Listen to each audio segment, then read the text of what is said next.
함께 기도하시겠습니다. 하늘에 계신 거룩하신 아버지 하나님, 저희를 구원해 주시고 또 주님의 거룩한 몸된 교회에 함께 생활하고 사랑할 수 있도록 인도하여 주신 것 진심으로 아버지 하나님께 감사 찬양을 드립니다. 오늘 저희가 하나님 앞에 또 그리스도 예수 안에서 한자리에 이 시간 모여 있습니다. 오늘 하나님 앞에 겸손한 마음으로 머리를 숙이고 우리를 구원하신 우리 주 예수 그리스도의 이름으로 아버지 하나님께 기도하고 부르짖고 있습니다. 이 시간 우리 각 사람의 마음을 살펴주시고 일상의 모든 생활을 살펴주시기를 주님 앞에 기도합니다. 혹 우리 가운데 어그러지고 잘못되고 또 병든 것 있다면, 타협된 죄가 있다면 말씀의 빛 가운데 비춰주시고 온전케 만들어 주시기를 주님 앞에 간구합니다. 오직 영원한 그 나라에 이를 때까지 점도 흠도 없이 주님과 동행하며 주님을 증거할 수 있기를 진심으로 바라고 원합니다. 우리 일상의 모든 언행을 주관하여 주셔서 우리의 말을 통해서 주님의 복음이 증거되고 우리의 생활을 통해서 그 복음의 확실성을 더욱 입증할 수 있도록 주관하시고 다스려 주시옵소서. 혹 우리 가운데 이뤄지는 자가 없도록 한 사람 한 사람 살펴주시고 또 피차에 살펴볼 수 있도록 우리의 마음의 문도 넓혀주시기를 주님 앞에 기도합니다. 이 시간 하나님 앞에 마땅히 깨달아야 될 말씀을 주께서 친히 보여주시기를 또한 기도합니다. 이 마지막 때를 살아갈 수 있는 지혜를, 능력을 얻을 수 있도록 도와주시고 주관하여 주시옵소서. 오직 천지를 창조하신 그 능력처럼 우리의 생각과 삶을 변화시켜 주시고 만물을 붙드시는 말씀의 능력처럼 우리의 마음이 주님께 붙잡힌 바 되어 때마다 일마다 모든 곳에서 주님의 이름을 나타내고 그리스도인으로 승리할 수 있도록 도와주시기를 기도합니다. 오늘 함께하는 시간 말씀을 대언하는 사람 또 듣는 모든 사람의 마음과 생각을 오직 성령께서 친히 주관하시고 다스려 주시옵소서. 우리 가운데 두루 역사해 주시옵소서. 함께 하시는 주님의 약속을 이 시간 믿고 더욱더 주께 의지합니다. 도와주시고 주관하여 주시옵소서. 언제나 우리를 사랑하시고 함께 하시는 예수님의 이름으로 기도드렸습니다. 아멘. 함께 성경 말씀 구약 성경 다니엘서 1장 말씀을 찾겠습니다. 다니엘서 1장 1절 말씀부터 찾겠습니다. 1231페이지입니다.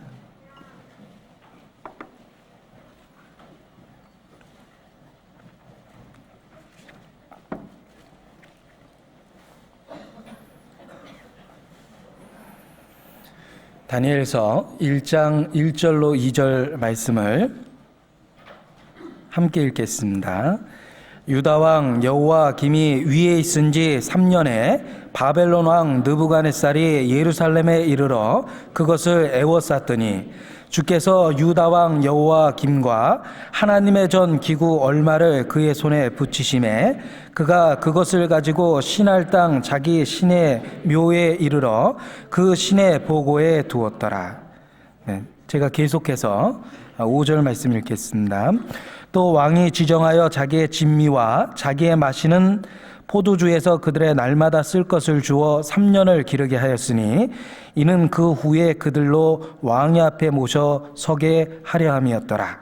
8절 다니엘은 뜻을 정하여 왕의 진미와 그의 마시는 포도주로 자기를 더럽히지 아니하리라 하고 자기를 더럽히지 않게 하기를 환관장에게 구하니 하나님이 다니엘로 환관장에게 은혜와 긍휼을 얻게 하신지라. 환관장이 다니엘에게 이르되 내가 내 주 왕을 두려워하노라. 그가 너희 먹을 것과 너희 마실 것을 지정하셨거늘 너희의 얼굴에 초췌하여 동무 소년들만 못한 것을 그로 보시게 할 것이 무엇이냐. 그렇게 되면 너희 까닭에 내 머리가 왕 앞에서 위태하게 되리라 하니라. 환관장이 세워 다니엘과 하나냐와 미사엘과 아사랴를 감독하게 한 자에게 다니엘이 말하되 청하오니 당신의 종들을 열흘 동안 시험하여 채식을 주어 먹게 하고 물을 주어 마시게 한 후에 당신 앞에서 우리의 얼굴과 왕의 진미를 먹는 소년들의 얼굴을 비교하여 보아서 보이는 대로 종들에게 처분하소서 하매 그가 그들의 말을 쫓아 열흘을 시험하더니 열흘 후에 그들의 얼굴이 더욱 아름답고 살이 더욱 윤택하여 왕의 진미를 먹는 모든 소년보다 나아 보인지라. 이러므로 감독하는 자들에게 그들에게 분정된 진미와 마실 포도주를 취하고 채식을 주니라. 17절 말씀은 함께 읽겠습니다. 하나님이 이 네 소년에게 지식을 얻게 하시며 모든 학문과 제조에 명철하신 외에 다니엘은 모든 이상과 몽조를 깨달아 알더라. 네, 이번 주에도 많은 곳에서 집회가 진행되고 있습니다. 이요한 목사님께서는 전주 지역의 집회를 인도하시고 또 은평 새롭게 독립한 서울 은평교회 홍정현 목사님께서 집회를 인도하고 계십니다. 또 수도권의 동두천 지역에 변인교 전도사님 집회를 인도하시고 방배동 모임 장소에서 양상용 전도사님이 또한 모임을 인도하고 계십니다. 그 가까운 지역에 연고가 있으시면 기도하시고 권해 보시는 것이 좋을 거라고 생각합니다. 구약에는 많은 사건과 많은 인물들에 대한 이야기가 기록되어 있습니다. 그 모든 사건과 인물들은 무엇이든지 전에 기록된 것은 우리의 교훈을 위하여 또 거울과 경계로 기록했다는 말씀처럼 현대를 살아가는 우리에게 실질적인 교훈을 주기 위해서 그 사건들이 기록됐고 그 인물들의 이야기가 기록됐다고 말씀하십니다. 성경은 그리스도 안에 있는 믿음으로 구원을 얻게 하고 그 구원 얻은 이후에 교훈과 책망과 바르게 함과 의로 교육해 준다 이렇게 말씀하십니다. 결국은 성경에 나와 있는 수많은 사건들과 인물들은 신앙생활하는 우리에게 실제적으로 살아갈 수 있는 교훈 또 자기의 삶의 옳고 그름을 구별할 수 있는 살펴볼 수 있는 거울로서 우리에게 주어졌다 이렇게 말씀할 수 있습니다. 거울을 자주 보면 자기 얼굴에 무엇이 묻어 있을 때 금방 그것을 고치고 해결할 수가 있습니다. 마찬가지로 하나님의 말씀을 주야로 묵상할 때 그 주야로 묵상하는 말씀은 우리의 영혼을 거울처럼 비춰주므로 그 더러운 것을 하나님 앞에 하나하나 해결할 수 있도록 도와줄 거라고 생각을 합니다. 우리 신앙의 병이 들었을 때 많은 증상이 나타납니다. 육신의 병도 여러 가지 제 증상을 동반하는데 영적인 신앙의 병도 우리 생활 가운데 우리 영적인 신앙생활에 병이 들어왔을 때 여러 가지 증상이 나타납니다. 그 첫 번째 증상은 말씀에 대한 흥미를 잃어버리고 어느 순간에부터 말씀을 멀리하고 있는 자신을 발견하는 그때입니다. 육신적인 질병도 입맛을 떨어뜨립니다. 요즘에 도통 입맛이 없다. 뭔가 육체의 질병이 시작되고 있다는 증거입니다.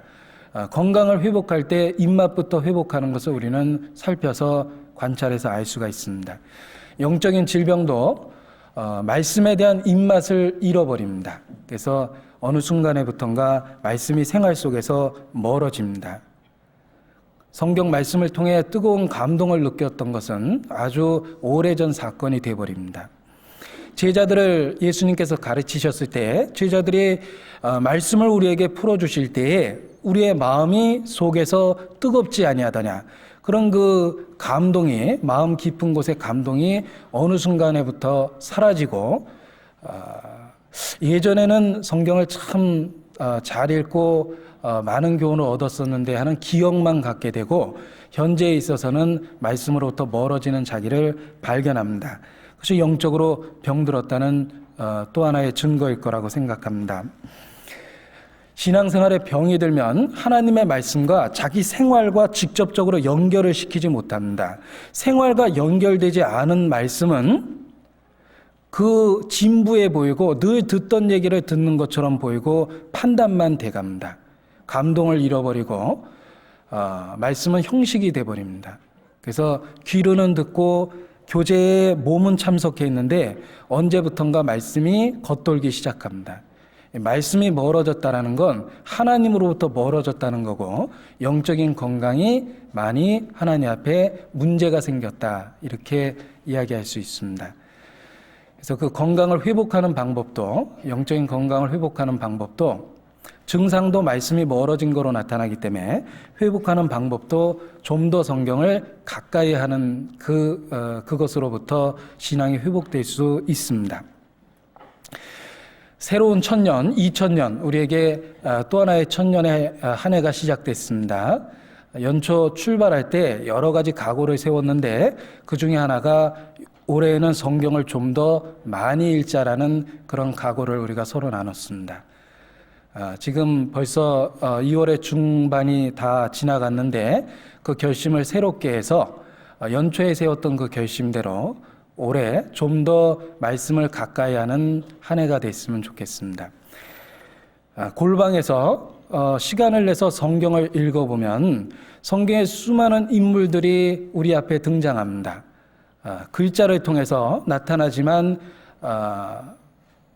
지금 살아갈 수 있는 어떤 지혜와 능력을 그 글자로 나타난 사건들, 인물들을 통해서 얻어낼 수가 있습니다.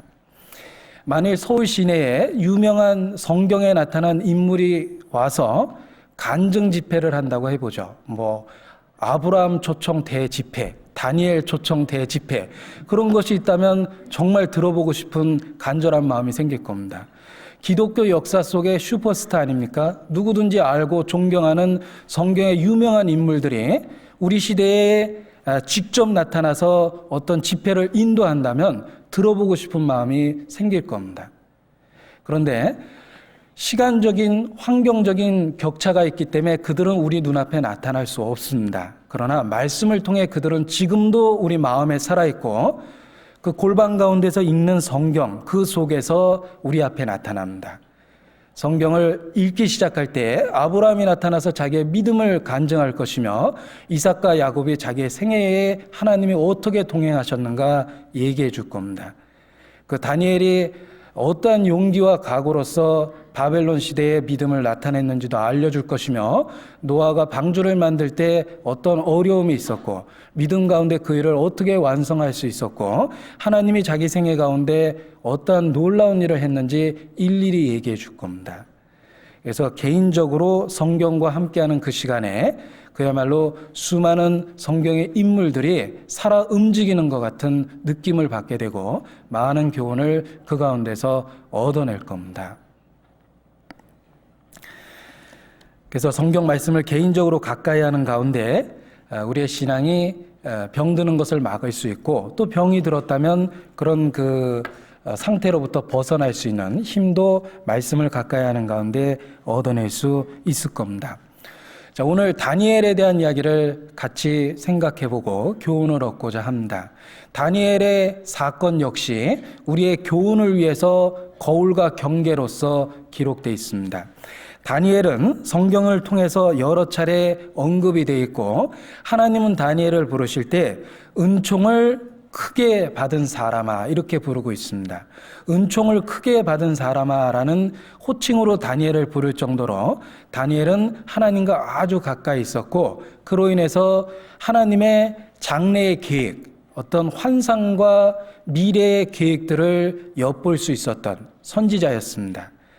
자, 하나님의 사랑을 크게 받은 이 다니엘, 오늘 그를 성경 말씀을 통해서 이 자리에 초대하고 그가 어떻게 믿음의 생활을 시작했고 그 믿음을 어떻게 간직할 수 있었는지 그에 대한 이야기를 함께 생각하고 교훈을 얻고자 합니다. 이 다니엘은 에스겔서에 보면 그 시대의 경건한 인물의 예로서 나타납니다. 에스겔서 14장에 보면 하나님께서 경건한 의인의 예로 세 사람을 이름을 거론했습니다. 그 세 사람의 이름은 노아, 욥, 그리고 다니엘이었습니다. 그런데 그 경건한 인물의 한 예로 들어간 것이 다니엘이었는데 다니엘이 그 경건한 인물의 예로 들어간 것은 아주 특별한 의미가 더 있습니다. 왜냐하면 에스겔 당시에서 봤을 때 노아와 욥은 조상 중에 살았던 사람입니다. 시대가 달랐습니다. 그러나 다니엘은 에스겔과 거의 동시대 인물이었습니다. 에스겔이 활동하던 그 시대에 살아있었던 사람입니다. 역사 속에 나타난 유명한 신앙의 위인들과 함께 그 시대에 살아있었던 다니엘이 의로운 자로 이름이 거론됐다는 건 대단한 영광입니다. 하나님은 그 시대에 살아있었던, 아직 그의 생애를 마감하지 않았던 생명활동을 지속하고 있었던 다니엘을 하나님의 의로운 자로 예중의 하나로 들었습니다. 그만큼 다니엘 선지자는 하나님 앞에 심지가 굳었고 그의 믿음을 간직하고 유지했고 지키고 하나님 앞에 올바른 삶을 살아간 인물입니다. 이 다니엘에 대한 이야기가 우리에게 많은 교훈을 줄 거라고 생각합니다. 다니엘이 살았던 시대 자체는 아주 이스라엘 역사 속에 가장 우울하고 암울했던 시기입니다. 이스라엘 역사를 보면 바벨론 유수라는 포로 시절이 있었습니다. 이스라엘이 약속의 땅 가나안에서 뽑혀서 멀리 바벨론까지 다 끌려갔습니다. 그 왕은 눈이 뽑히고 쇠고랑이가 채워졌고 왕의 가족들은 왕이 보는 앞에서 다 살해당했습니다. 그런 비참한 역사 가운데 바벨론이라는 지역에 온 이스라엘 백성이 끌려갑니다. 그 사건을 바벨론 유수라고 합니다. 그 바벨론 유수가 70년 있었는데 바벨론은 그 격동의 시절에 살아갔던 신앙의 인물이었습니다. 오늘 읽은 본문에도 나타나고 있습니다. 유다 왕 여호와김이 위에 있은 지 3년에 바벨론 왕 느부갓네살이 쳐들어왔다고 되어 있죠.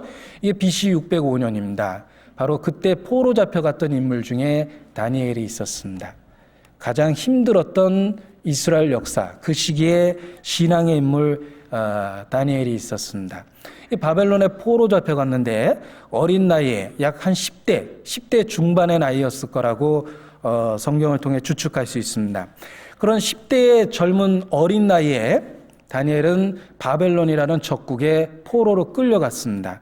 그 부모에 대한 언급이 없는 것을 통해서 살해당했거나 같이 포로로 끌려갔을 거라고 생각하는데 그런 인간적인 불행한 상황 속에서 다니엘이 살아갔습니다. 그럼에도 불구하고 그는 신앙을 지켰고 하나님에 대한 열정을 잃어버리지 않았습니다. 가나안 땅에 있을 약속의 땅에 있을 때뿐만 아니라 바벨론에 끌려가서도 그는 신앙의 인물로서 하나님과 동행하면서 인생을 보내게 됩니다. 바벨론이 유다 왕 여호와김 3년에 끌려갔는데 오랜 시대 바벨론 여러 역대 왕들을 거쳐서 바벨론 이후에 페르시아 제국이 등장합니다.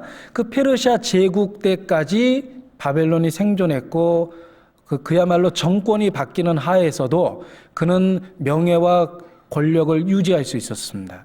그 뒤에 하나님이 있었다라는 걸 우리는 알 수 있고 다니엘은 권력을 정권이 바뀌는 가운데도 유지했지만 신앙의 순수함을 잃어버리지 않았던 신앙의 위인입니다. 다니엘이 오랜 시대 바벨론에 있었고 이어지는 제국 페르시아 시대에도 있었다라는 걸 알 수가 있는데 다니엘서 1장 21절에 나타나고 있습니다.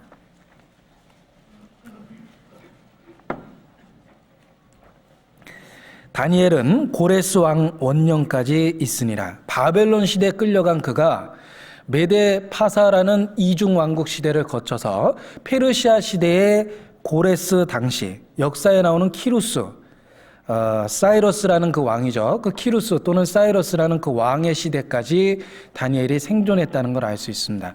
거의 80세 후반 또는 90세까지 이를 때까지 다니엘이 살았으며 70년이라는 바벨론 유수를 자기 몸으로 겪어낸 인물이었습니다. 자, 한마디로 다니엘이 살아갔던 시대는 암울한 시대였으며 격동의 시대였으며 이스라엘 민족 역사상 가장 비참했던 시기입니다. 그 가장 어려운 시기에 신앙의 위인 다니엘이 있었습니다.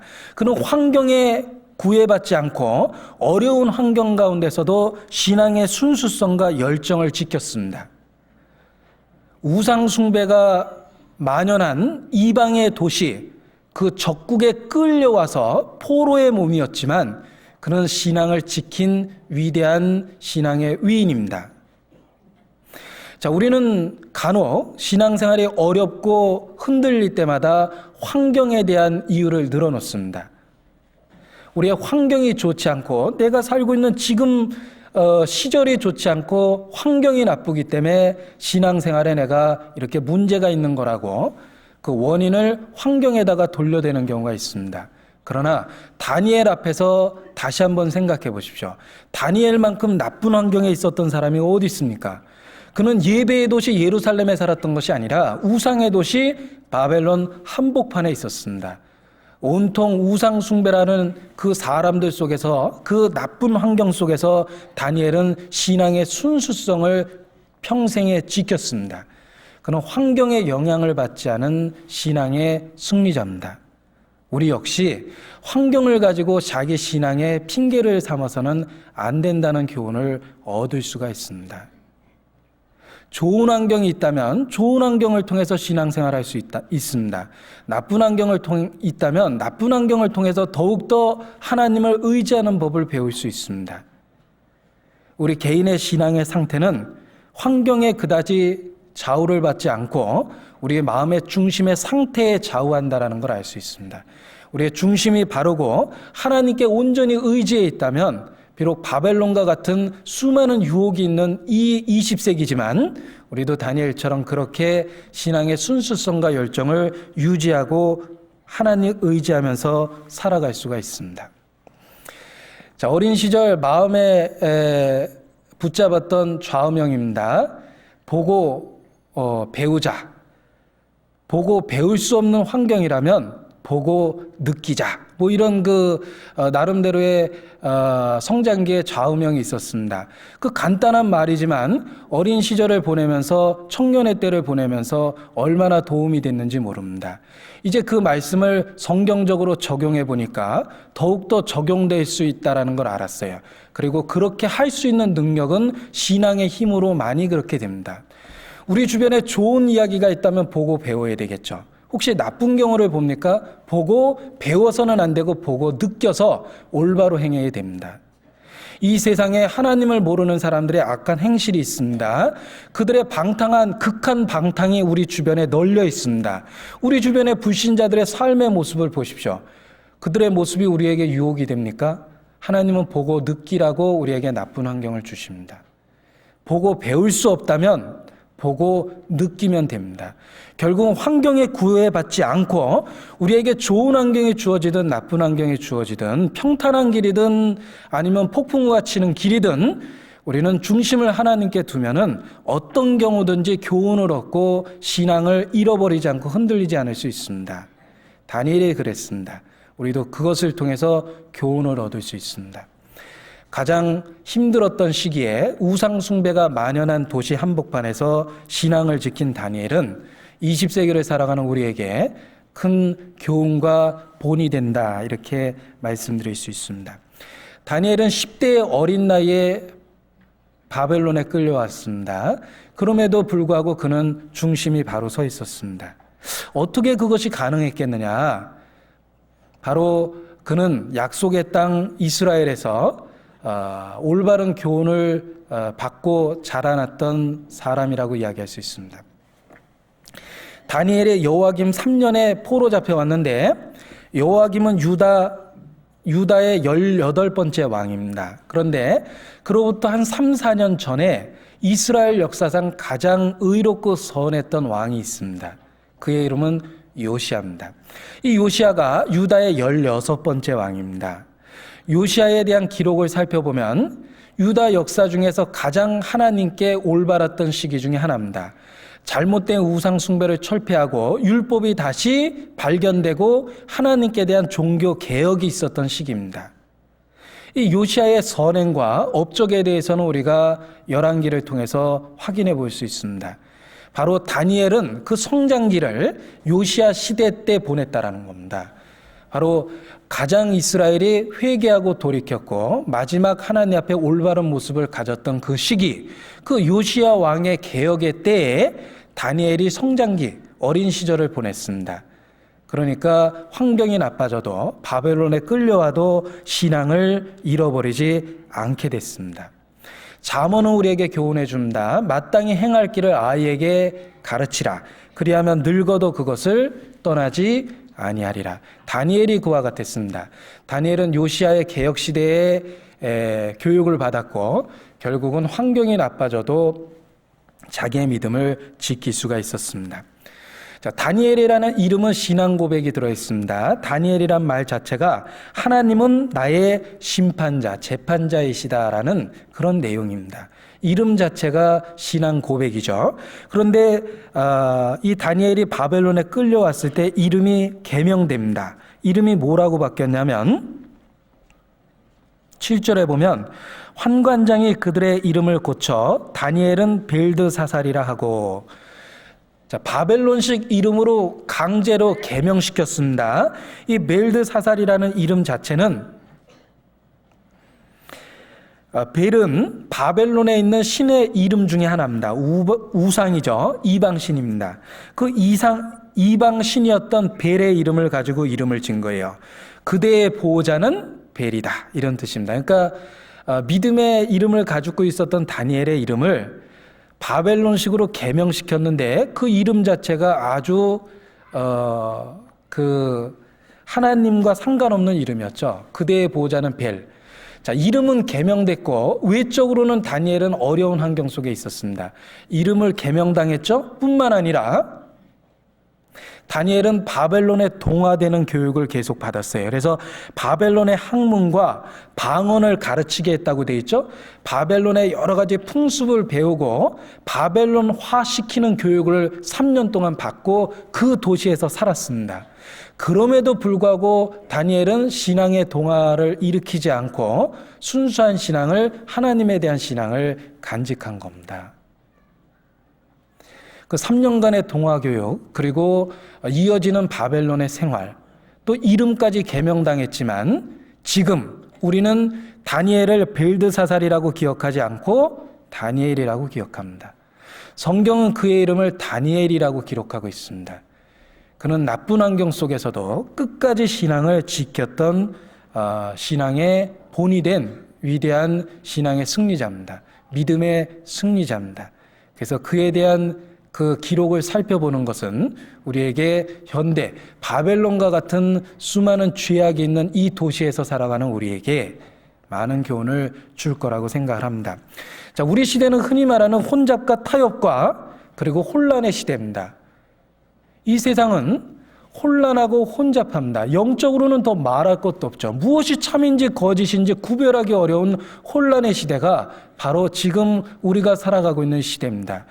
이러한 시대를 살아가는 그리스도인들은 마음의 평강을 잃어버리고 불안하고 침체하고 절망감에 쉽게 휩싸여 버립니다.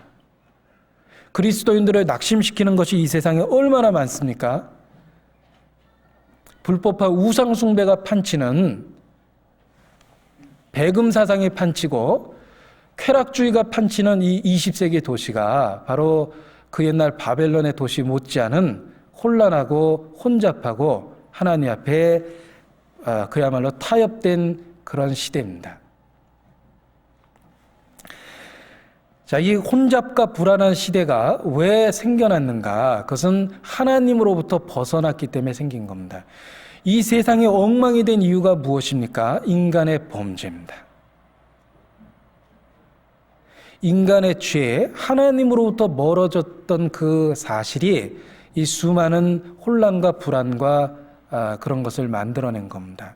우리 개인적인 삶에 있어서도 우리의 순수한 신앙에 세상 것이 들어오기 시작하면 우리의 삶은 혼란해지고 불안해집니다. 그리고 평강을 잃어버릴 것이며 침체하고 침륜에 빠지게 됩니다. 항상 하나님에 대한 순전한 신앙에 세상 것이 들어오고 정로를 벗어날 때는 혼란이 들어오고 불안이 시작됩니다. 우리 개인적인 삶에 있어서도 마찬가지입니다. 타협된 생활은 우리의 삶을 침륜과 침체에 빠뜨리고 그리고 불안하게 만듭니다. 성경에 항상 기뻐하라 그랬고 은혜와 평강이 너희 가운데 있을지어다 그랬는데 정말 일상의 삶 속에 기쁨이 있습니까? 은혜가 있습니까? 하나님의 평강이 우리 마음을 주장하고 있습니까? 만일 침체되어 있고 절망감과 불안감이 있다면 뭔가 생활 속에 타협된 죄가 들어온 겁니다. 기차는 레일을 달려갈 때 가장 안정적으로 잘 달려갈 수 있습니다. 처음부터 만들어질 때 레일 위에 달려가도록 설계되어 있기 때문에 그렇습니다. 그런데 그 원래 뜻한 바에서 벗어나서 레일을 벗어나서 기차가 달려가고 있다면 그때부터 우당탕쿵탕 문제가 많이 생기겠죠. 마찬가지입니다.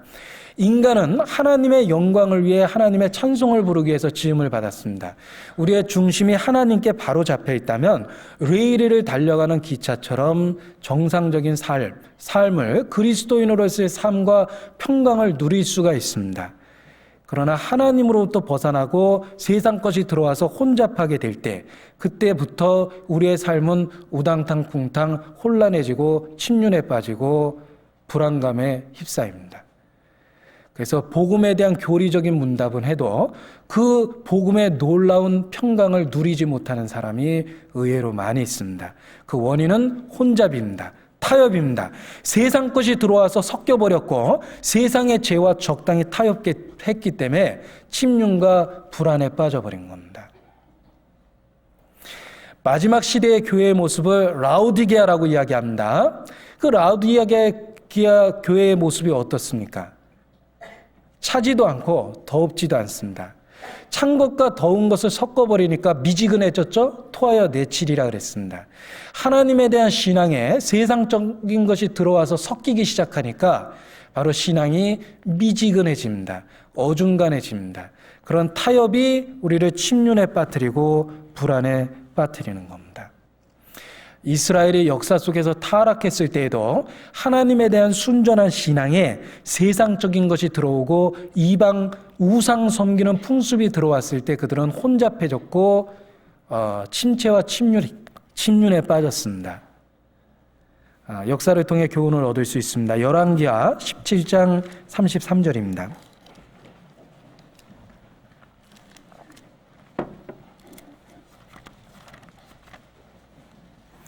열왕기하 17장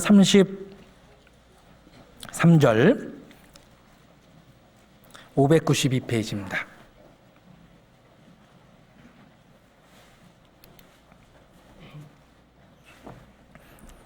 같이 읽죠. 이와 같이 저희가 여호와도 경외하고 또한 어디서부터 옮겨왔든지 그 민족의 풍속대로 자기의 신들도 섬겼더라. 여호와도 경외하고 그리고 다른 민족의 풍속대로 우상 숭배도 했습니다. 그런 타협이 혼잡한 시대를 만들어냈고 결국은 이스라엘의 타락을 만들어냈습니다. 우리 개인적인 신앙에도 하나님에 대한 순수함을 잃어버리고 세상적인 것이 들어올 때, 하나님도 섬기고 세상적인 것도 들어올 때 혼란해지고 침륜에 빠지고 불안감이 우리 마음에 가득 차기 시작합니다. 그 옛날 엘리야 선지자가 이스라엘 백성을 꾸짖었습니다. 엘리야 선지자가 이르기를 너희가 어느 때까지 머뭇머뭇하겠느냐. 망설임이죠. 어느 때까지 머뭇머뭇하겠느냐. 여호와가 만일 하나님이면 그를 쫓고 바알이 만일 하나님이면 그를 쫓으시니라. 바알을 선택하든지 하나님을 선택하든지 분명한 선택을 하라. 너희가 어느 때까지 머뭇머뭇하겠느냐. 엘리야 선지자가 그 당시의 이스라엘을 그렇게 꾸짖습니다. 우리 시대의 엘리야가 이 시대에 여기에 나타난다면 똑같은 메시지를 우리에게 전해줄 거라고 생각합니다. 20세기 기독교 앞에선 엘리야가 무엇이라고 외칠 것 같습니까? 먼저는 통곡을 할 겁니다. 그들의 미지근한 상태를 보고 통곡할 겁니다. 차지도 덥지도 않은 그 어중간한 상태를 놓고 엘리야 통곡할 겁니다. 그리고 우리에게 간절하게 외칠 겁니다. 너희가 도대체 어느 때까지 머뭇머뭇하겠느냐. 하나님과 재물을 겸하여 섬길 수 없다 그랬죠?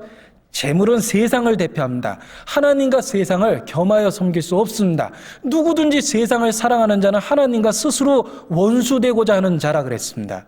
너희가 세상을 섬길 것인지 하나님 편에 설 것인지 오늘날 섬길 자를 택하라. 엘리야 선지자가 아마 우리 가운데 그렇게 외칠 거라고 생각합니다. 혼란은 침륜케 하고 타협은 우리를 불안하게 합니다. 우리의 신앙이 침체되어 있고 그리고 불안감이 마음에 가득하다면 세상적인 것이 너무 많이 섞여버린 겁니다. 이제 그 세상적인 것을 벗어버릴 때가 됐습니다. 밤이 어둡고 이제 날이 밝을 때가 가까웠다고 성경 우리 마음을 일깨웁니다. 타협된 것으로부터 벗어날 때 바로 지금입니다. 자다가 깰 때가 벌써 되었다 그랬습니다. 지금은 타협된 신앙을 갖고 머뭇머뭇할 때가 아니라 자기의 중심을 하나님께 온전히 드려야 되는 그러한 결단의 시기라고 생각을 합니다. 하나님은 부분적인 순종보다는 차라리 부분적인 것은 받지 않습니다. 하나님은 온전한 것을 요구하십니다. 하나님께 드리는 제물은 점 없고 흠 없는 완전한 거야지 됐습니다. 만약에 점 있고 흠 있는 것을 바친다면 안 드림만 못했어요. 하나님 앞에 큰 책망을 받았습니다. 여호와의 상을 경멸히 여기는 것이라고 책망을 받게 됩니다. 하나님께 드리는 제물은 완전하고 흠 없고 완벽한 것이었습니다. 하나님은 우리의 부분적인 것을 원하지 않습니다. 우리의 삶 전체를 원합니다. 예수 그리스도는 자기의 부분적인 희생을 통해서 우리를 구원한 게 아니라 그의 목숨 전체를 통해서 우리를 구원하셨습니다. 그와 마찬가지로 그는 자기의 생명으로 우리를 구원했기 때문에 우리의 삶의 일부분을 원하시는 것이 아니라 우리의 삶의 전체를 원하십니다. 하나님께 드리는 예물은 흠이 없고 완벽한 것이었던 것처럼 우리의 부분적인 순종은 하나님에 대한 모독입니다. 그는 우리의 생활의 일부를 원하시는 게 아니라 우리의 삶의 목적 자체, 우리의 생명 자체를 원하십니다. 절대로 지나친 얘기가 아니라는 것을 우리는 성경의 수많은 말씀으로 입증해 볼 수 있습니다. 우리 중에 누구든지 자기를 위하여 사는 자가 없고 자기를 위하여 죽는 자가 없다. 너희는 값으로 사신 바 되었다. 너희는 너희의 것이 아니라. 그러한 말씀은 우리의 모든 것이 주께 드려져야 된다라는 당연성을 강조한 표현입니다. 가장 크고 중요한 계명을 기억하십니까? 마태복음 22장입니다. 함께 보시겠습니다.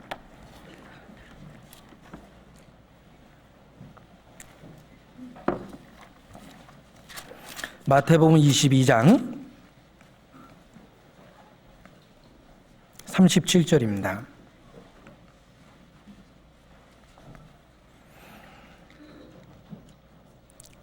같이 읽겠습니다. 예수께서 가라사대 내 마음을 다하고 목숨을 다하고 뜻을 다하여 주 너희 하나님을 사랑하라 하셨으니 이것이 크고 첫째 되는 계명이요. 자, 지금 읽은 말씀 속에 하나님을 사랑하라는 말이 반복적으로 나오는데 어떻게 사랑하냐면 마음을 다하고 목숨을 다하고 뜻을 다해서라고 이야기합니다. 세 번이나 반복된 단어를 발견하셨습니까? 한 글자에서 잘 안 보였죠? 네, 다라는 말입니다. 내 마음을 다하고 목숨을 다하고 뜻을 다하여. 이 다라는 말은 완전한 순종을 우리에게 가리키는 겁니다. 하나님은 우리의 삶의 부분을 원하시는 게 아니라 우리의 존재 목적 자체가 하나님이 되시기를 원하십니다. 예수님도 그렇게 구원하셨고 우리도 마땅히 그렇게 해야 된다는 걸 일깨우고 계십니다. 두 마음을 품은 사람을 가장 싫어하신다고 성경은 여러 차례 증거했습니다. 두 마음을 품어 모든 일에 정함이 없는 자라. 이런 사람은 무엇이든지 주께 얻으려고 생각하지 마라. 자, 두 마음은 하나님이 가장 미워하고 싫어하는 마음입니다. 우리의 삶 속에 세상과 하나님이 함께 있다면, 재물을 사랑하는 마음과 하나님이 함께 있다면 하나님은 그러한 삶을 받으실 수가 없습니다. 그는 우리의 삶의 전체를 원하십니다. 우리는 예수 그리스도의 피로 구속됐고 구속된 것은 우리의 삶의 일부분이 아니라 우리의 삶의 전체가 하나님 앞에 구속된 겁니다. 그리고 마땅히 우리의 삶의 전체를 그분께 드려야 됩니다. 분명하건대 정말 거듭난 그리스도인이 자기의 삶의 전부를 하나님께 드린다라는 그 결심과 그러한 그 가르침을 받지 못한다면 그는 주님 오시는 내내 불안과 침륜에 빠져 있을 겁니다. 늘 마음에 평강이 없을 겁니다. 우리의 삶을 주님께 온전히 드릴 때 그때 비로소 평강을 우리 마음에 채워줍니다. 타협된 자에게는 절대 평강이 없습니다. 교리적인 문답은 있을지 몰라도 그 마음은 침륜에 빠졌고 침체되어 있고 그리고 불안감이 마음에 가득합니다. 기차가 레일 위에 올려질 때까지 기차는 정상적으로 달려갈 수 없습니다. 레일 위에 올려지는 순간부터 정상이 되는 거죠. 우리가 주님께 부분적인 순종이 아닌 완전한 순종을 드릴 때부터 우리의 삶이 정상이 되고 그리고 비로소 성경에서 말하는 평강이 우리 마음을 주장하게 됩니다. 자, 이제 타협된 시대에서 혼란의 시대와 혼잡의 시대에서 다니엘 선지자를 쫓아 우리도 뜻을 정하고 하나님께 마음을 온전히 드려야 될 그때라고 생각을 합니다. 하나님께 헌신된 모든 사람들은 자기 자신을 온전히 주께 드리는 결심을 했던 사람입니다. 우리에게도 그런 다니엘과 같이 뜻을 정하고 결심하는 게 필요합니다. 구약의 12지파 중에 하나님께 헌신됐던 구별된 지파가 있습니다. 레위 지파입니다. 왜 레위 지파가 구별됐습니까? 하나님 편에 섰기 때문에 가능했던 거예요. 그는 모든 육신의 정을 끊고 하나님 편에 섰기 때문에 레위 지파가 구별됐습니다. 출애굽기 32장입니다.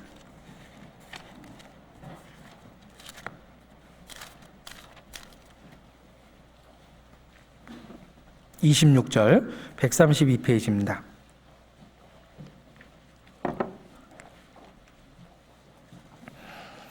출애굽기 32장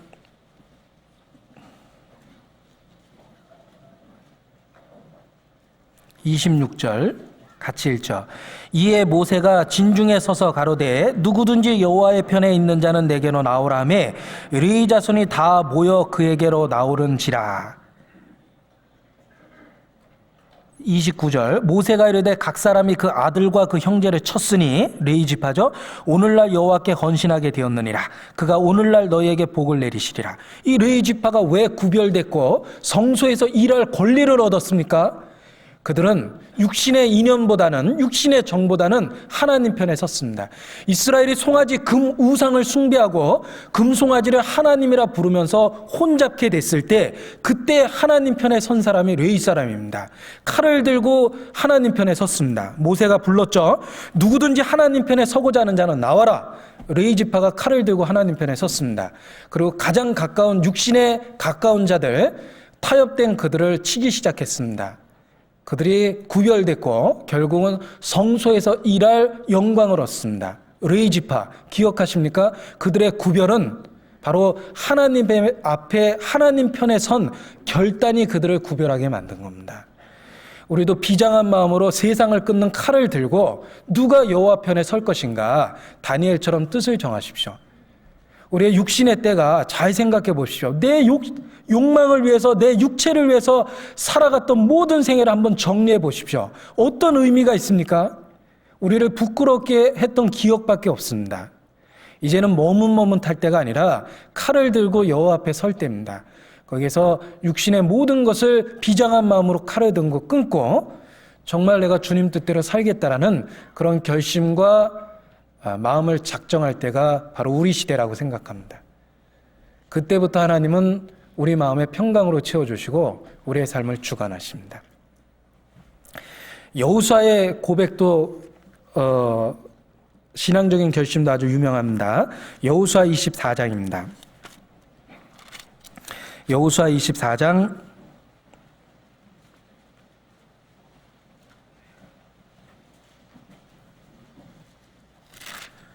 15절입니다. 14절 15절을 읽어보죠. 여호수아 24장 14절 15절 357페이지입니다. 같이 읽겠습니다.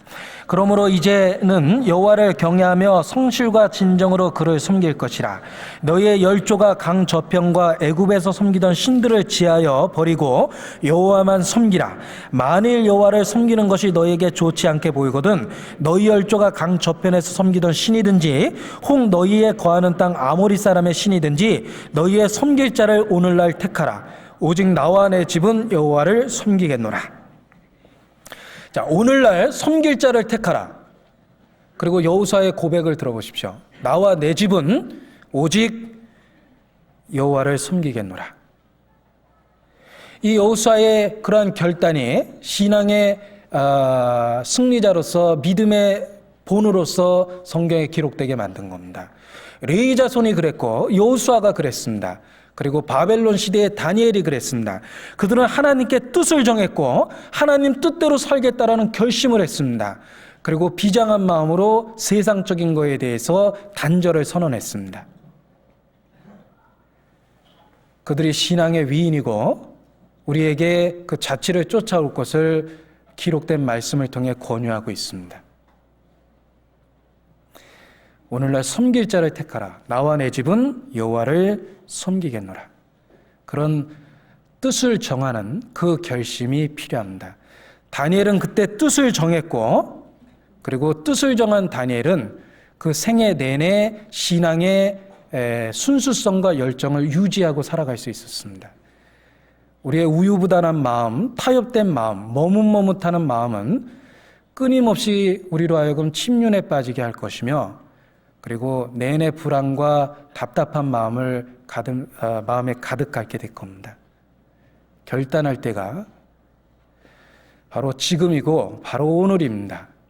우리의 분명한 결심이 우리를 정상적인 그리스도의 삶으로 만들어주며 레위 지파처럼 여호수아처럼 다니엘처럼 그렇게 구별된 삶을 살 수 있게 해줍니다. 자, 아주 간단한 가사의 찬송가가 있습니다. 주님 뜻대로 살기로 했네. 주님 뜻대로 살기로 했네. 주님 뜻대로 살기로 했네. 뒤돌아서지 않겠네. 아마 다니엘과 세 친구가 이 찬송가를 알았다면 틀림없이 그날 이 노래를 불렀을 거라고 생각합니다. I have decided to follow Jesus. I have decided to follow Jesus. 영어 가사에 보면 예수 그리스도를 쫓다, follow Jesus라고 되어 있습니다. 예수님이 나를 따르라 했을 때 제자들의 모든 걸 버리고 예수님을 쫓았죠. follow, 따라갔습니다. 이 제자들이라는 말이 follow, 따라간다는 사람의 의미도 있습니다. 그 영어 가사 속에 나는 결심했다. I have decided to follow Jesus. 예수를 따라가겠다고 결심했다. 이렇게 가사가 되어 있습니다. 그 옛날 제자들을 불렀습니다. 나를 따라오라. 모든 것을 버리고 예수를 쫓으니라. 그들의 삶 속에서 결단이 보이지 않습니까? 그들은 뜻을 정하고 마음을 정했습니다. 주님 뜻대로 살겠다라고 결심을 했습니다. 뒤돌아서지 않겠네. 그리고 그들은 결국은 영원한 세계에 그 영광의 보좌 위에 앉았습니다. 우리에게 필요한 것도 나를 쫓으라는 그 음성 앞에 뜻을 정하는 것이 필요합니다. 내가 주님을 쫓겠습니다. 나는 결심했습니다. 주님을 follow, 쫓겠습니다라는 결심이 우리 시대에 필요합니다. 뜻을 정해야 될 때, 바로 그때가 조금은 늦은 감이 있지만 바로 지금입니다. 그 결심이 우리의 삶을 구별시켜 줍니다. 시편 108편 1절입니다. 불가에서는 108 그러면 생각나는 게 있습니다. 불교에서는 108 그러면 번뇌가 생각이 나죠. 그 108번뇌를 끊을 수 있는 방법이 시편 108절 1절에 나옵니다. 뭔지 한번 찾아보죠. 상당히 궁금증을 주죠. 시편 108편 1절 108번뇌를 한꺼번에 끊을 수 있는 방법입니다. 같이 읽어봅니다. 하나님이여 내 마음을 정하였으니 내가 노래하며 내 심령으로 찬양하리로다. 이 세상의 모든 번뇌를 끊을 수 있는 방법입니다. 하나님이여 내 마음을 정하였으니 내가 주님 뜻대로 살겠습니다. 살든지 죽든지 주님 뜻대로 되기를 원하나이다. 인생의 모든 번뇌가 끊기고 마음의 중심이 잡힙니다. 내 마음을 정하면 우리의 마음에 하나님에 대한 찬양으로 가득 차고 하나님에 대한 찬송의 노래로 가득 찹니다. 하나님이여 내 마음을 정하였사오니 내가 노래하며 내 심령으로 찬양하리로다. 마음을 정해야 됩니다. 이제 더 이상 머뭇머뭇할 때가 아닙니다. 지나간 때가 족하다 그랬습니다. 살 만큼 살아봤고 그리고 세상적인 거 그게 얼마나 헛된지 우리는 충분히 그 헛됨을 맛봤습니다. 이제는 더 이상 그 세상적인 것에 연연하고 머뭇머뭇할 때가 아닙니다. 그리스도와 함께 새롭게 새 출발하는 겁니다. 모든 그물과 물고기 다 버려두고 예수님을 쫓을 때가 바로 지금입니다. 나를 따라오너라. 시편 119편 113절입니다. 시편 119편 113절.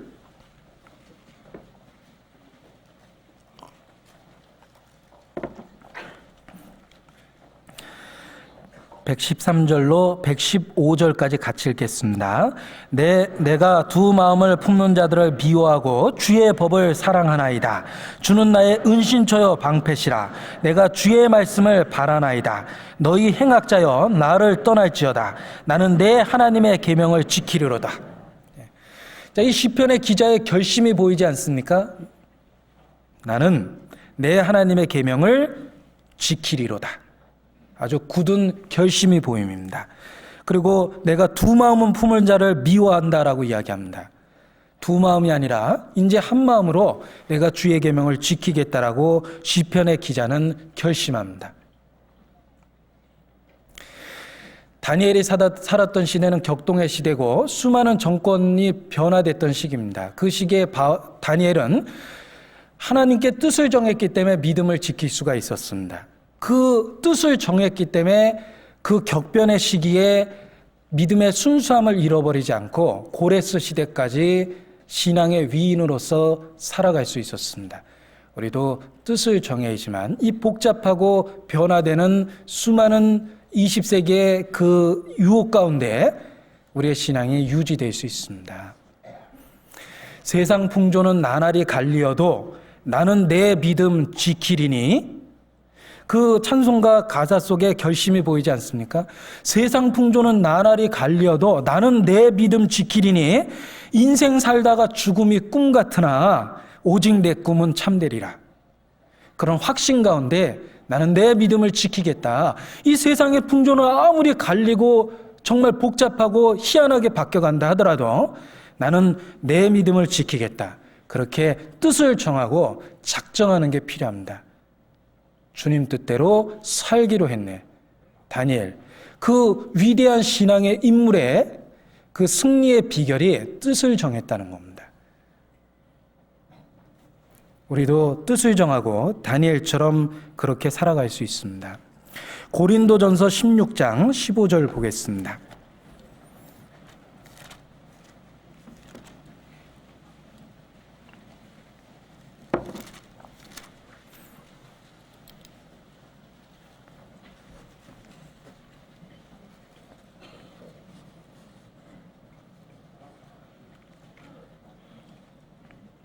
고린도전서 16장 15절 같이 읽어보죠. 형제들아, 스데바나의 집은 곧 아가의 첫 열매여 또 성도 섬기기로 작정한 줄을 너희가 아는지라 내가 너희를 권하노니. 자, 스데바나라는 그 가정은 아가야 지역의 첫 열매입니다. 아가야 지역에서 처음으로 구원을 받은 사람입니다. 그런데 그의 가정이 성도 섬기기로 작정했답니다. 그걸 너희가 안다라고 그랬죠? 그게 널리 알려질 만큼 작정한 대로 산 겁니다.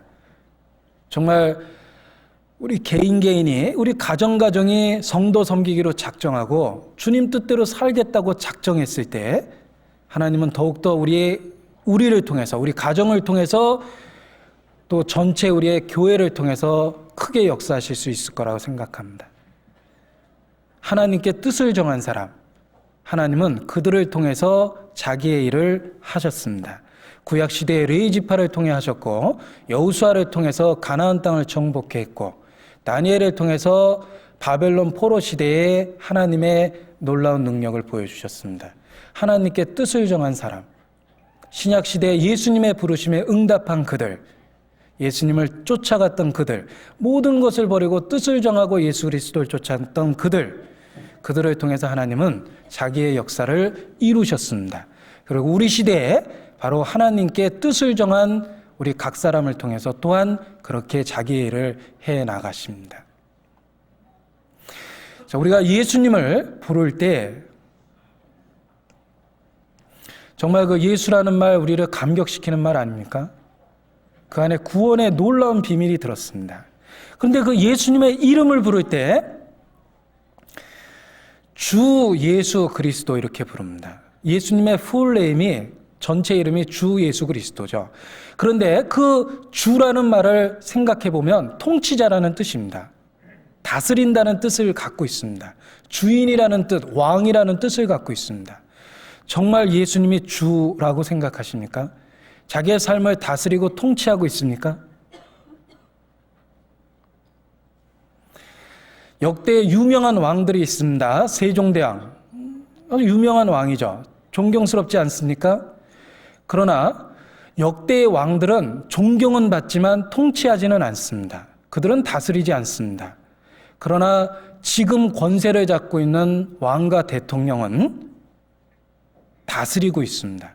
그렇다면 우리가 믿고 있는 주 예수 그리스도는 역대의 왕들처럼 혹 존경만 받고 있는 것이며 우리의 삶을 다스리지 못하고 있는 건 아닙니까? 예수님은 만왕의 왕이십니다. 그는 지금도 우리의 삶에 대한 통치권을 갖고 있다는 걸 확실히 알아야 됩니다. 그는 우리를 다스리고 계십니다. 그는 왕 중의 왕이며 만왕의 왕이십니다. 단지 역사적인 인물로 그를 존경만 한다면 그게 바로 거짓 신앙이요, 포장된 신앙이요, 가장된 신앙이요, 위선자입니다. 예수 그리스도는 실질적으로 우리의 삶 속에서 왕이시고 다스릴 수 있다는 거예요. 그는 내 삶에 대해서 명령할 수 있는 권리가 있는 분입니다. 그걸 인정하고 그분을 내 삶에 있어서 주인으로 섬기는 게 당연한 거예요. 그분은 지금도 우리를 통치하고 계십니다. 단지 존경받는 역사 속에 죽어있는 왕이 아니라는 거예요. 세종대왕을 존경하듯이 예수님을 존경만 하고 있어서는 안 됩니다. 그는 우리 시대에 다스리는 현재의 권세자여 통치자여 영원한 우리들의 통치자입니다. 그는 우리의 주십니다. 그래서 앞서간 그리스도인들은 살아계신 주님을 인식했고 자기의 삶을 스스로 자기 것이라고 주장하지 않았습니다. 그들의 삶은 주님이 다스리고 있었습니다. 그 삶 속에 정말 주님은 통치자가 됐습니다. 자기의 뜻을 정하고 주님을 통치자, 살아계시는 분, 역사하시는 분으로 받아들일 때 하나님은 그때부터 우리를 귀하게 사용하십니다. 뜻을 정하고 다니엘은 구별됐습니다. 우리도 뜻을 정해야 됩니다. 자, 그런데 이 뜻을 정하는 데 있어서 관련된 사항을 몇 가지 생각해 보죠. 뜻을 언제 정하냐? 지금 결정해야 됩니다. 나중에 차차로 환경이 좋아지면 그런 말은 가장 어리석은 자의 이야기입니다. 성경은 하나님에 대한 응답을 바로 지금이라고 이야기합니다. 하나님의 부르심을 입었던 사람 중에 망설였던 사람 없습니다. 나를 따라 오너라 하니 즉시로 모든 것을 버려두고 예수를 쫓으니라. 삭개오야 내려오라. 내가 오늘 네 집에 유하여 하리라. 바로 그날 그들은 예수님을 자기 집에 영접했습니다.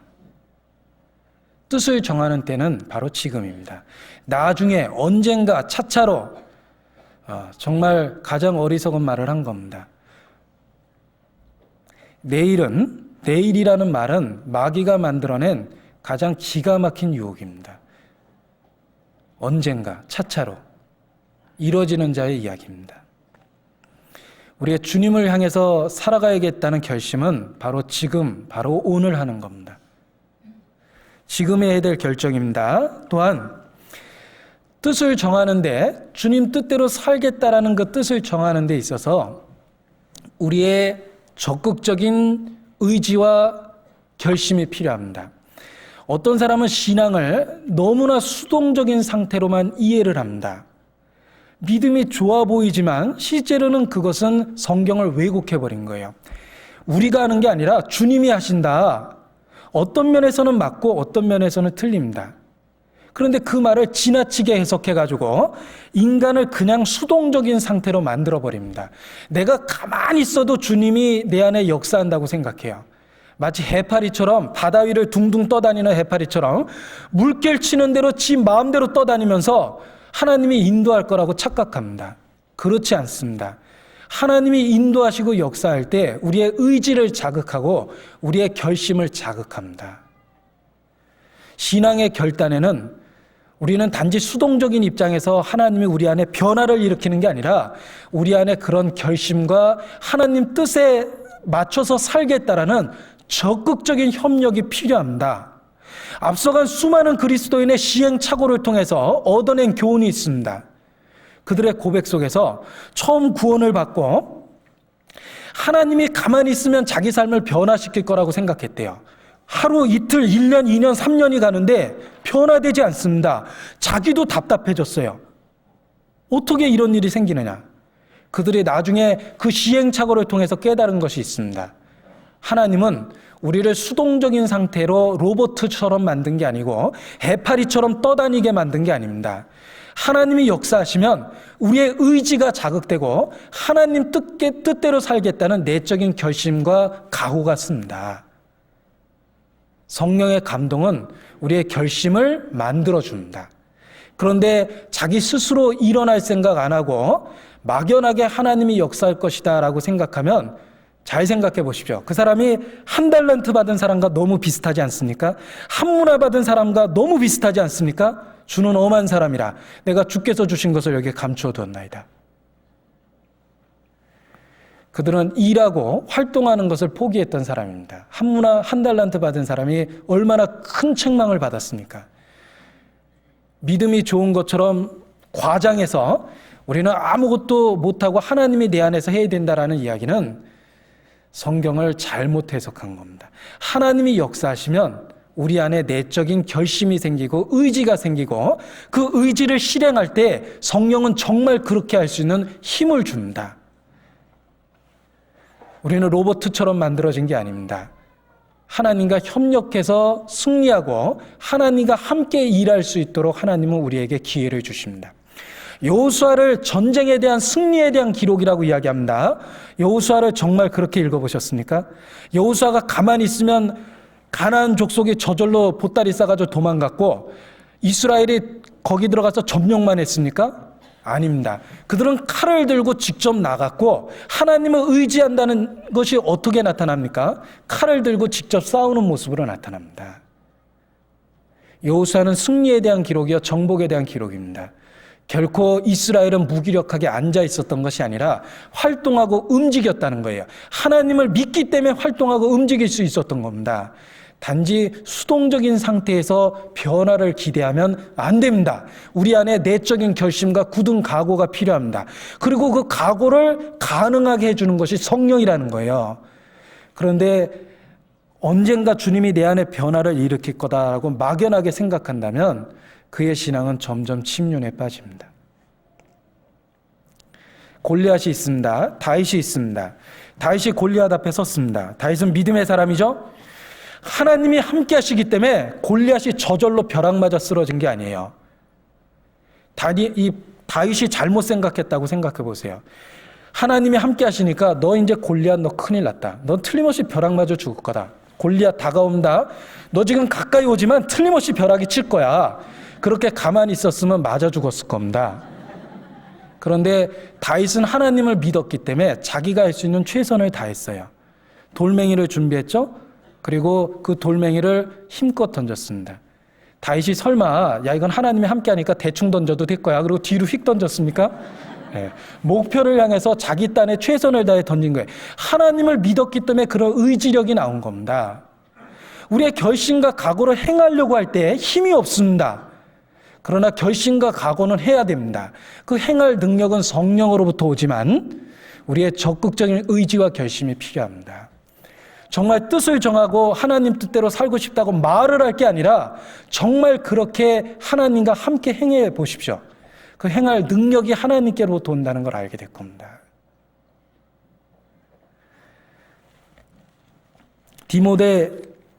골로새서 1장을 보겠습니다.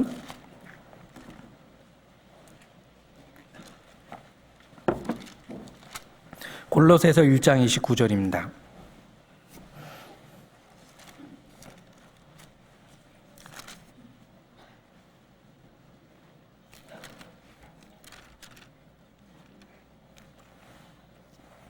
골로새서 1장 29절 같이 읽겠습니다. 이를 위하여 나도 내 속에 능력으로 역사하시는 이의 역사를 따라 힘을 다하여 수고하노라. 자, 바울의 고백을 들어보십시오. 나도 힘을 다하여 수고하노라. 저절로 역사가 일어난 게 아니라 바울은 하나님을 의지하고 성령을 의지했기 때문에 힘을 다해 수고했다라는 겁니다. 수동적인 상태에서 막연한 변화만 기대한다면 그가 한 문화 받은 사람이요 한 달란트 받은 사람이요 책망받을 사람입니다. 디모데전서 4장 9절입니다.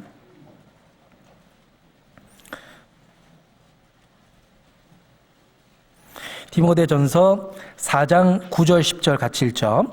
mit보다 이 말이여 모든 사람이 받을 만하도다. 이를 위하여 우리가 수고하고 진력하는 것은 우리 소망을 살아계신 하나님께 두미니 곧 모든 소망 특히 믿는 자들의 구주시라. 이를 위하여 우리가 수고하고 진력한다고 그랬죠. 하나님은 우리의 적극적인 협력을 통해서 역사하십니다.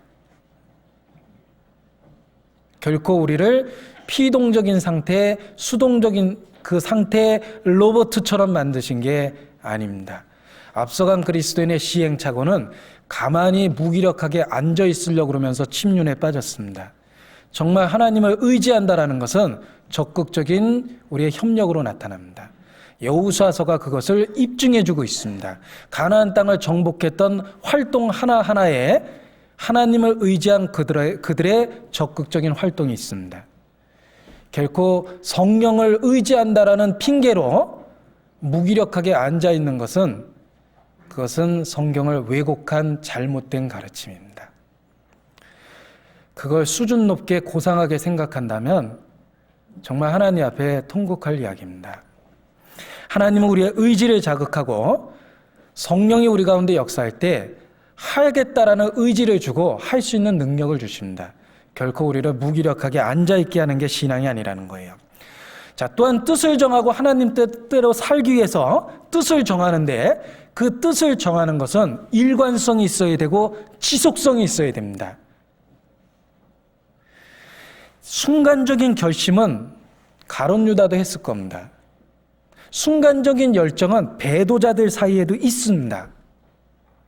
육신적인 열정은 순간적으로는 생겨납니다. 잠깐 믿다가 배반하는 자라 그랬죠?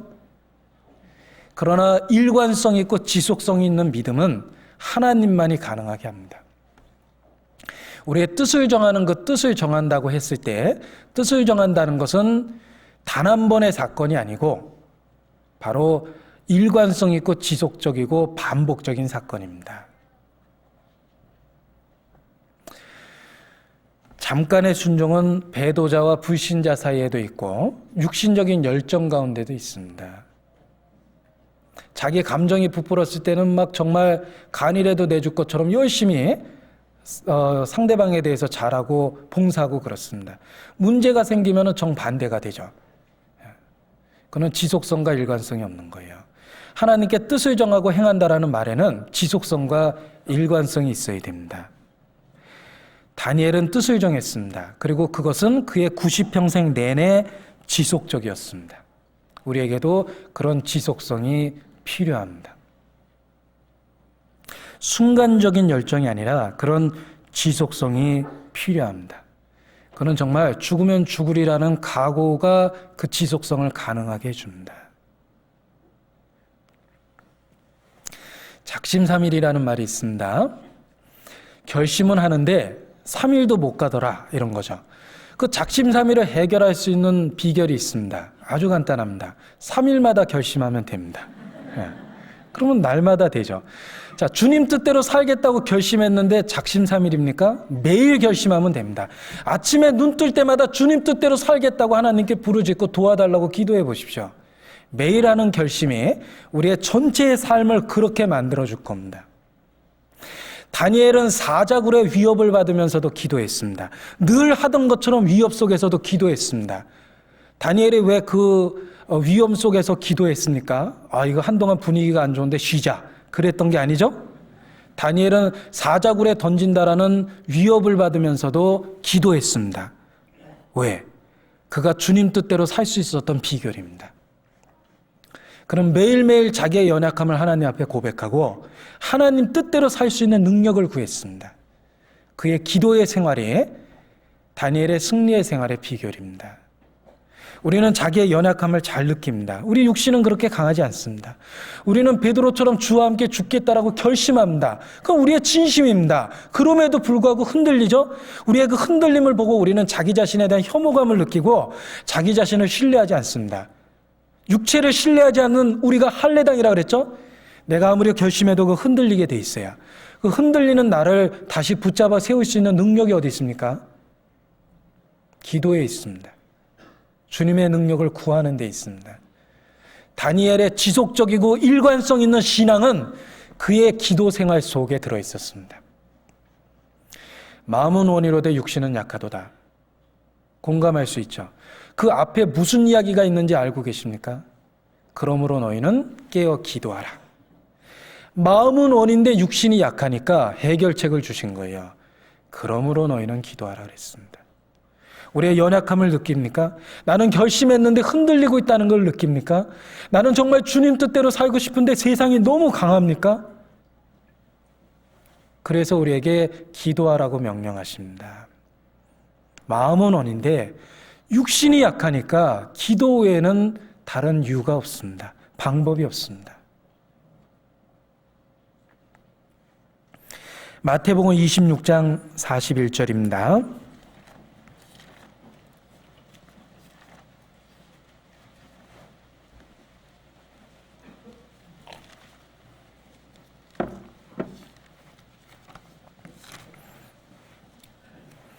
마태복음 26장 41절 같이 읽죠. 시험에 들지 않게 깨어있어 기도하라. 마음에는 원이로되 육신이 약하도다 하시고. 자, 이 말씀이 41절 한 절 속에 들어있습니다. 말씀을 기억하려면 한 절 다 기억하십시오. 이걸 잘라가지고 육신적으로 흔들릴 때마다 이 구절을 핑계 삼으면 안 돼요. 내가 마음은 원인데 육신이 약하다. 그런 얘기 할까봐 하나님이 한 절 속에 말씀을 끊지 않고 다 넣어놓은 것 같아요. 시험에 들지 않게 깨어있어 기도하라. 그 연약한 육신을 해결할 수 있는 방법이죠. 우리의 의지는 서로 비교해보면 그야말로 도토리 키재기입니다. 나는 너보다 낫다라고 얘기해도 우리의 의지는 그렇게 강하지 않습니다.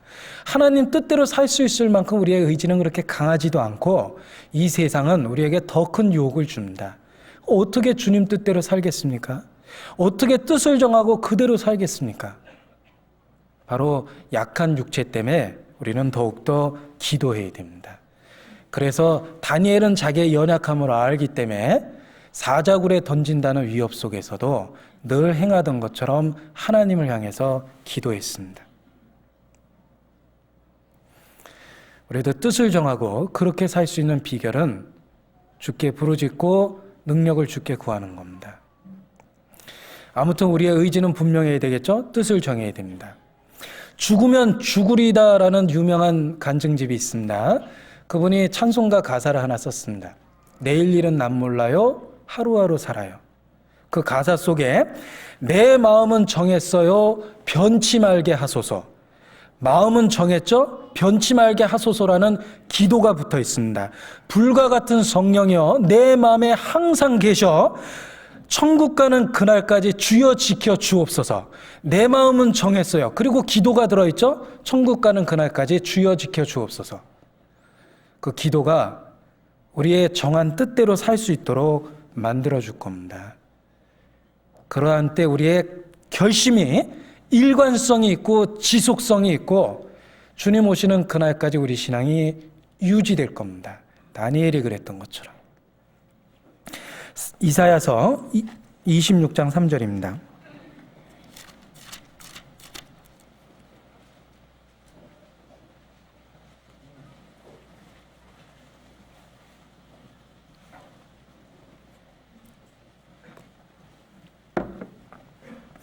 이사야서 26장 3절, 4절 같이 읽죠. 주께서 심지가 견고한 자를 평강의 평강으로 지키시리니 이는 그가 주를 의뢰함이니라. 너희는 여호와를 영원히 의뢰하라. 주 여호와는 영원한 반석이시미로다. 자, 우리의 영원한 의지의 대상 주 여호와 반석이십니다. 주께서 심지가 견고한 자를 평강의 평강으로 지키신다 그랬습니다. 이는 그가 주를 의뢰함이니라. 자, 주를 의뢰하는 그 심지가, 그 마음의 중심이 견고한 사람, 그를 주께서 평강의 평강으로 지키십니다. 바로 주님 뜻대로 살겠다라는 그 결심에 그 심지가 견고해야 됩니다. 지속성과 일관성이 있어야 됩니다. 그걸 가능하게 해주는 것이 기도입니다.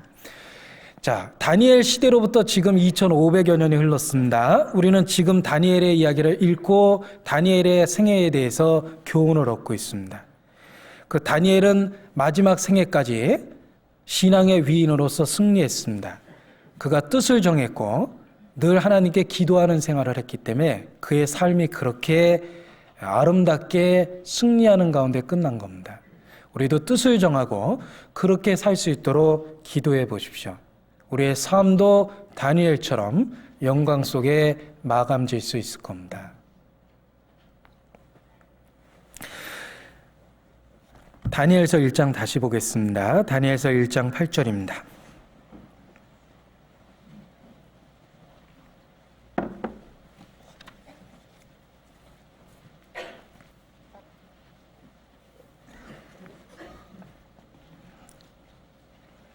다니엘서 1장 8절. 다니엘은 뜻을 정하여 왕의 진미와 그의 마시는 포도주로 자기를 더럽히지 아니하리라 하고 자기를 더럽히지 않게 하기를 환관장에게 구하니. 자, 다니엘이 결심을 했을 때는 정말 죽을 거라는 각오까지 한 겁니다. 왕의 명령을 정면으로 어기는 거죠. 그 당시에 절대 군주제도 아래에서 왕의 명령은 절대적입니다. 그야말로 생사 박탈권을 갖고 있는 거예요. 그런데 왕이 내리는 음식을 거절한다는 건 왕에 대한 모욕입니다. 그 앞에서 다니엘의 뜻을 정했다는 건 정말 죽기를 각오한 겁니다. 자, 이 다니엘의 뜻을 정하는데 육신적인 많은 갈등과 유혹은 있었을 겁니다. 우리는 다 동일한 연약한 육체를 갖고 있습니다. 다니엘이 태어날 때부터 슈퍼맨은 아니죠. 다 똑같은 연약한 육체를 갖고 있기 때문에 유혹을 받고 흔들린다면 우리는 다 비슷합니다. 다니엘 역시 이러한 결심을 하기까지는 많은 내적인 갈등이 있었을 거예요. 아마 사탄은 다니엘의 육신을 통해서 많은 타협안을 제시했을 겁니다. 우리도 어떤 유혹을 받을 때, 결심할 때 내적인 어떤 속삭임, 사탄의 유혹을 받을 수가 있겠죠. 그것처럼 다니엘도 뜻을 정하는 데 있어서 사단의 여러 가지 회유책이나 타협안에 대해서 유혹을 받았을 겁니다. 아마 이런 식으로 타협했을 겁니다. 야, 이건 왕의 명령이야. 너 왕이 얼마나 무서운 줄 알아? 왕은 절대 권력이 있어. 네가 왕의 명령을 어긴다는 건 있을 수가 없는 거야. 내가 실제로 먹고 싶지 않겠지. 다 알아. 그런데 왕의 명령이니까 할 수 없잖아. 왕의 명령이니까 그냥 먹어. 괜찮아. 뭐 이런 식으로 마귀가 유혹을 던졌을 거라고 생각합니다. 이 왕의 명령이니까 네가 원해서 하는 것도 아니잖아. 왕이 절대적으로 명령한 거니까 그냥 그렇게 해도 돼. 뭐 그런 식으로도 유혹했을 거고 또 협박도 했을 겁니다. 네가 만약에 거절하면 왕을 모욕하는 거야. 왕이 너 가만히 두겠냐? 넌 아마 큰 벌을 받게 될 거야. 그렇게 두려운 마음도 심어줬을 겁니다. 그리고 이제 장래에 대한 불안감도 줬겠죠. 야, 너 이제 한참 출세하려고 그래도 왕 앞에서 이렇게 좋은 자리에 왔는데 너 여기서 반항하면 출세길 막힌다. 네가 언제 진급할 것 같냐. 그러니까 잘 생각해봐. 일단은 순종하고 왕의 명령대로 따르고 나중에 너 자리 잡고 권력을 얻으면 그때 가서 네 마음대로 해도 되잖아. 지금은 좋은 때가 아니야. 지금은 그냥 못 이기는 척하고 그냥 그 우상 숭배한 음식도 먹어. 괜찮아. 그리고 나중에 권력 잡으면 그때 가서 네가 구별하든지 그렇게 해봐. 뭐 이런 유혹도 던져줬을 것 같아요. 그리고 또 야, 로마에 가면 로마 법을 따라야지. 여긴 바벨론이잖아. 네가 예루살렘에 있는 게 아니야. 물론 예루살렘에 있다면 우상 숭배한 음식을 먹으면 안 되겠지. 그러나 잘 생각해봐. 여기는 바벨론이야. 네가 이 지역에 왔다면 이 지역 풍습을 쫓아야 되는 거야. 그러니까 그냥 먹어도 돼. 그리고 너만 뭐 특별하냐? 다른 사람 다 먹잖아. 다른 친구들 한번 봐봐. 그 친구도 잘 먹는데 네가 뭐 특별하다고 그렇게 자꾸 고집 피우고 그래. 괜찮아, 먹어. 그리고 뭐 또 이런 얘기도 했을 것 같아. 넌 지금 포로로 잡혀온 거야. 넌 비참하잖아. 너희 하나님은 널 버렸어. 하나님이 널 버렸으니까 네가 이렇게 바벨론에 지금 포로 잡혀온 거야. 근데 네가 하나님에 대한 순전함을 지키려고 그래? 하나님은 이미 널 버린 거야. 네가 그럴 필요가 없어. 이제 다 끝난 거야. 넌 그냥 여기서 네 인생을 살면 돼. 뭐 그런 식의 유혹도 마음에 가득 담아줬을 겁니다. 자, 제가 지금 드린 얘기가 다 우리 삶 속에서 비슷하게 듣는 얘기 아닙니까? 마귀는 틀림없이 우리의 내적인 유혹으로 그런 타협안을 제시하게 돼 있어요. 그래서 적당히 타협하면 세상이 들어오기 시작합니다. 처음엔 작은 걸 타협했는데 점점 더 죄가 들어오기 시작하죠. 우리 직장 생활이나 사회생활 속에서 아마 그런 비슷한 유혹, 조금씩 타협하려는 그런 마귀의 내적인 속삭임은 누구든지 다 경험했을 겁니다. 술자리에 너 술 안 먹어도 되니까 너 교회 다니는 거 알아. 그러니까 그냥 와서 있기만 해. 분위기 깨면 안 되잖아. 그러니까 와가지고 그냥 있어. 갔습니다. 야, 그냥 있으니까 좀 이상하다. 너 잔이라도 받아둬라. 잔이라도 받아뒀습니다. 야, 그냥 들었다가 나. 그 남들 이렇게 듣는데 전체적인 행동에서 이탈하면 안 되잖아. 그냥 들었다 나. 입만 댔다 뛰어. 틀림없이요. 그런 방법으로 조금씩 들어옵니다. 한 잔은 괜찮은 거야. 한 잔은 그 예야. 약으로도 먹는다고 그랬잖아. 뭐 여러 가지 방법으로 틀림없이 유혹합니다. 아까 잔이 조그만데 그거 한 잔이 안 됐을 거야. 그러니까 한 잔 더 해. 뭐 이렇게 또 권해주고 그러죠. 아무튼 틀림없이 사단은 타협의 명수예요. 우리의 삶 속에 우리를 끈질기게 끌어당기는데 하나님에 대한 순전함으로부터 우리를 끌어당깁니다. 하나님께 가까이 있다는 건 사단에 대한 모욕입니다. 사단은 우리를 가만히 두지 않습니다. 누구든지 그리스도 안에서 경건하게 살고자 하는 자는 핍박을 받으리라. 누구든지 그렇게 돼 있어요. 삶 속에서 고난과 환난이 없다면 타협됐기 때문에 없는 거예요. 정말 구별돼서 살려고 그러면 우리의 삶 속에 많은 환난이 있고 수많은 사탄의 속삭임을 듣습니다. 그러나 뜻을 정하십시오. 내가 정말 주님 뜻대로 살겠다라는 그 결심이 구별할 수 있도록 해줍니다. 잠언 23장입니다.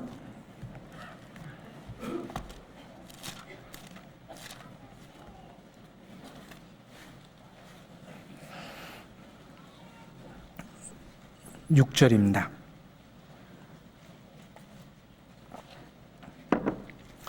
잠언 23장 6절 9절까지 같이 읽겠습니다. 악한 눈이 있는 자의 음식을 먹지 말며 그 진찬을 탐하지 말지어다. 대저 그 마음의 생각이 없다면 그 위인도 그러한즉 그가 너더러 먹고 마시라 할지라도 그 마음은 너와 함께하지 아니함이라. 내가 조금 먹은 것도 토하겠고 내 아름다운 말도 헛되대로 돌아가리라. 미련한 자의 귀에 말하지 말지니 이는 그가 내 지혜로운 말을 업신여길 것임이니라. 사단은 우리에게 타협된 진찬을 우리 눈앞에 베풀어 줍니다. 왕의 진미죠. 그리고 마음껏 먹으라고 이야기합니다. 그리고 여러 가지 타협안을 제시합니다. 이 성경에 아주 그 비장한 얘기가 있어요. 3절에 보면 그 진찬을 탐하지 말지니라. 그것은 간사하게 베푼 식물이니라 라고 얘기하면서 2절을 같이 읽어보죠. 내가 만일 탐식자여든 내 목에 칼을 들 것이니라. 내가 그 음식에 유혹을 받거든 내 목에 칼을 두라 그랬죠. 그게 얼마나 비장한 이야기입니까? 칼을 딱 품어서 목에 딱 대는 겁니다. 내가 그걸 탐하느니 차라리 죽겠다라는 거죠. 그런 비장한 각오가 세상으로부터 그 유혹으로부터 우리를 끊어줍니다. 내가 탐식자거든 내 목에 칼을 두라. 정말 주님 뜻대로 살겠다. 내가 그리고 세상의 유혹에 대해서 단호하게 레위 자손처럼 칼을 빼서 단호하게 해결하겠다는 의지가 필요합니다. 그 진찬을 탐하지 말지니라. 7절에 보면 대저 그 마음의 생각이 어떠하면 그 위인도 그러한즉 그가 너더러 먹고 마시라 할지라도 괜찮아 먹어. 그가 먹고 마시라 할지라도 먹지 말라고 돼 있죠. 이 세상의 유혹은 아주 달콤합니다. 그리고 아주 그럴듯한 말로 포장합니다. 그러나 분명한 신앙을 구별해 있는 것이 필요합니다. 그가 너더러 먹고 마시라 할지라도, 이 사회에서 뇌물을 주고받을 때 보면요, 어느 누가 처음부터 뇌물 달라고 그러는 사람 없습니다. 공무원 어떤 그 결정할 수 있는 위치에 갔습니다. 공무원 되자마자 업소에 전화해가지고 나 새로 왔는데 돈 좀 가져오라고 이야기합니까? 누구든지 처음에는 결심합니다. 나는 정말 내가 정직하게 내가 착실하게 해야지. 다 양심이 있기 때문에 그런 결심합니다. 근데 조금씩 망가지죠. 왜 망가지냐면 처음에는 주니까 받았다 그래요. 주니까 받았지 뭐 내가 달라고 그랬냐. 자꾸 괜찮다고, 이 정도는 인사니까 받으라고. 주니까 받았다고 이야기합니다. 그게 습관이 되면은요, 안 주면 섭섭합니다. 그러니까 안 주면 티를 내요. 뭐가 문제고 뭐가 문제라고 괜히 서류도 들었다 놨다 그러고.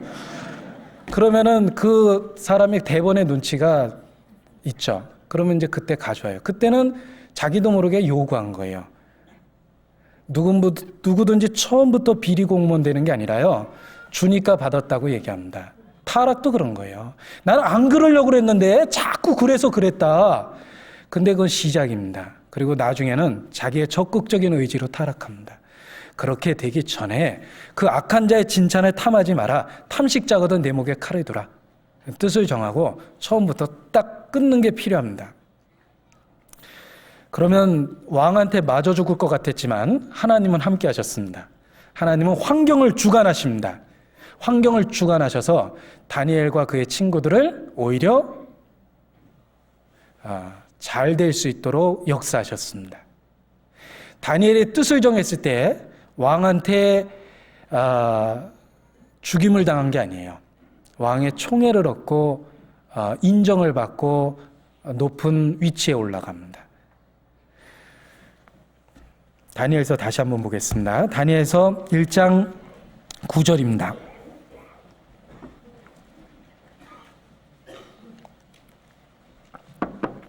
다니엘서 1장 9절 같이 읽죠. 하나님이 다니엘로 환관장에게 은혜와 긍휼을 얻게 하신지라. 자, 그래서 쭉 읽어보면 일이 잘 되죠.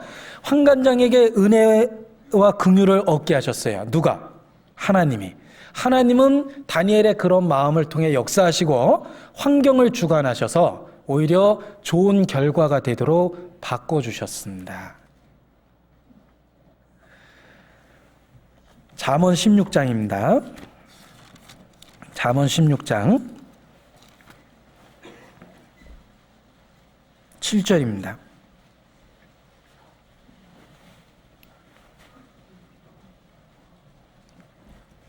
같이 읽죠. 사람의 행위가 여호와를 기쁘시게 하면 그 사람의 원수라도 그러덤으로 화목하게 하시느니라. 우리의 중심이 하나님께 고정되어 있고 우리의 중심이 바를 때 그 사람의 원수라도 화목하게 하십니다. 그래서 환관장에게 은혜와 긍휼을 얻게 되고 결국은 왕의 또 인정을 받게 돼서 다니엘과 세 친구는 그 대적의 나라 바벨론에서 높은 위치까지 올라가게 됩니다. 우리의 순종하는 삶에 하나님은 역사하시고 그만한 보응으로 갚아주십니다. 이 다니엘이 왕의 진미를 거절했을 때 그 왕의 진미라는 게 우상의 제물하고 관련되어 있는 겁니다. 이렇게 얘기하죠. 나를 열흘 동안 시험해 보소서. 열흘 동안 내가 왕의 진미를 먹지 않고 하나님이 정한 그런 음식만을 먹었을 때 내 얼굴이 더 다른 사람보다 못한지 안 못한지 한번 비교해 보소서라고 이렇게 제의를 합니다. 그러니까 아주 지혜로운 제의예요. 열흘 동안 시험해 보소서라는 얘기를 해줍니다. 그리고 실제로 열흘이라는 기간이 지났을 때 다니엘과 그 세 친구의 얼굴이 더욱 아름답고 더욱 윤이 났다고 돼 있어요. 이 더욱이라는 말이 여러 번 강조되어 있는데 아주 눈에 띌 정도로 좋아진 겁니다.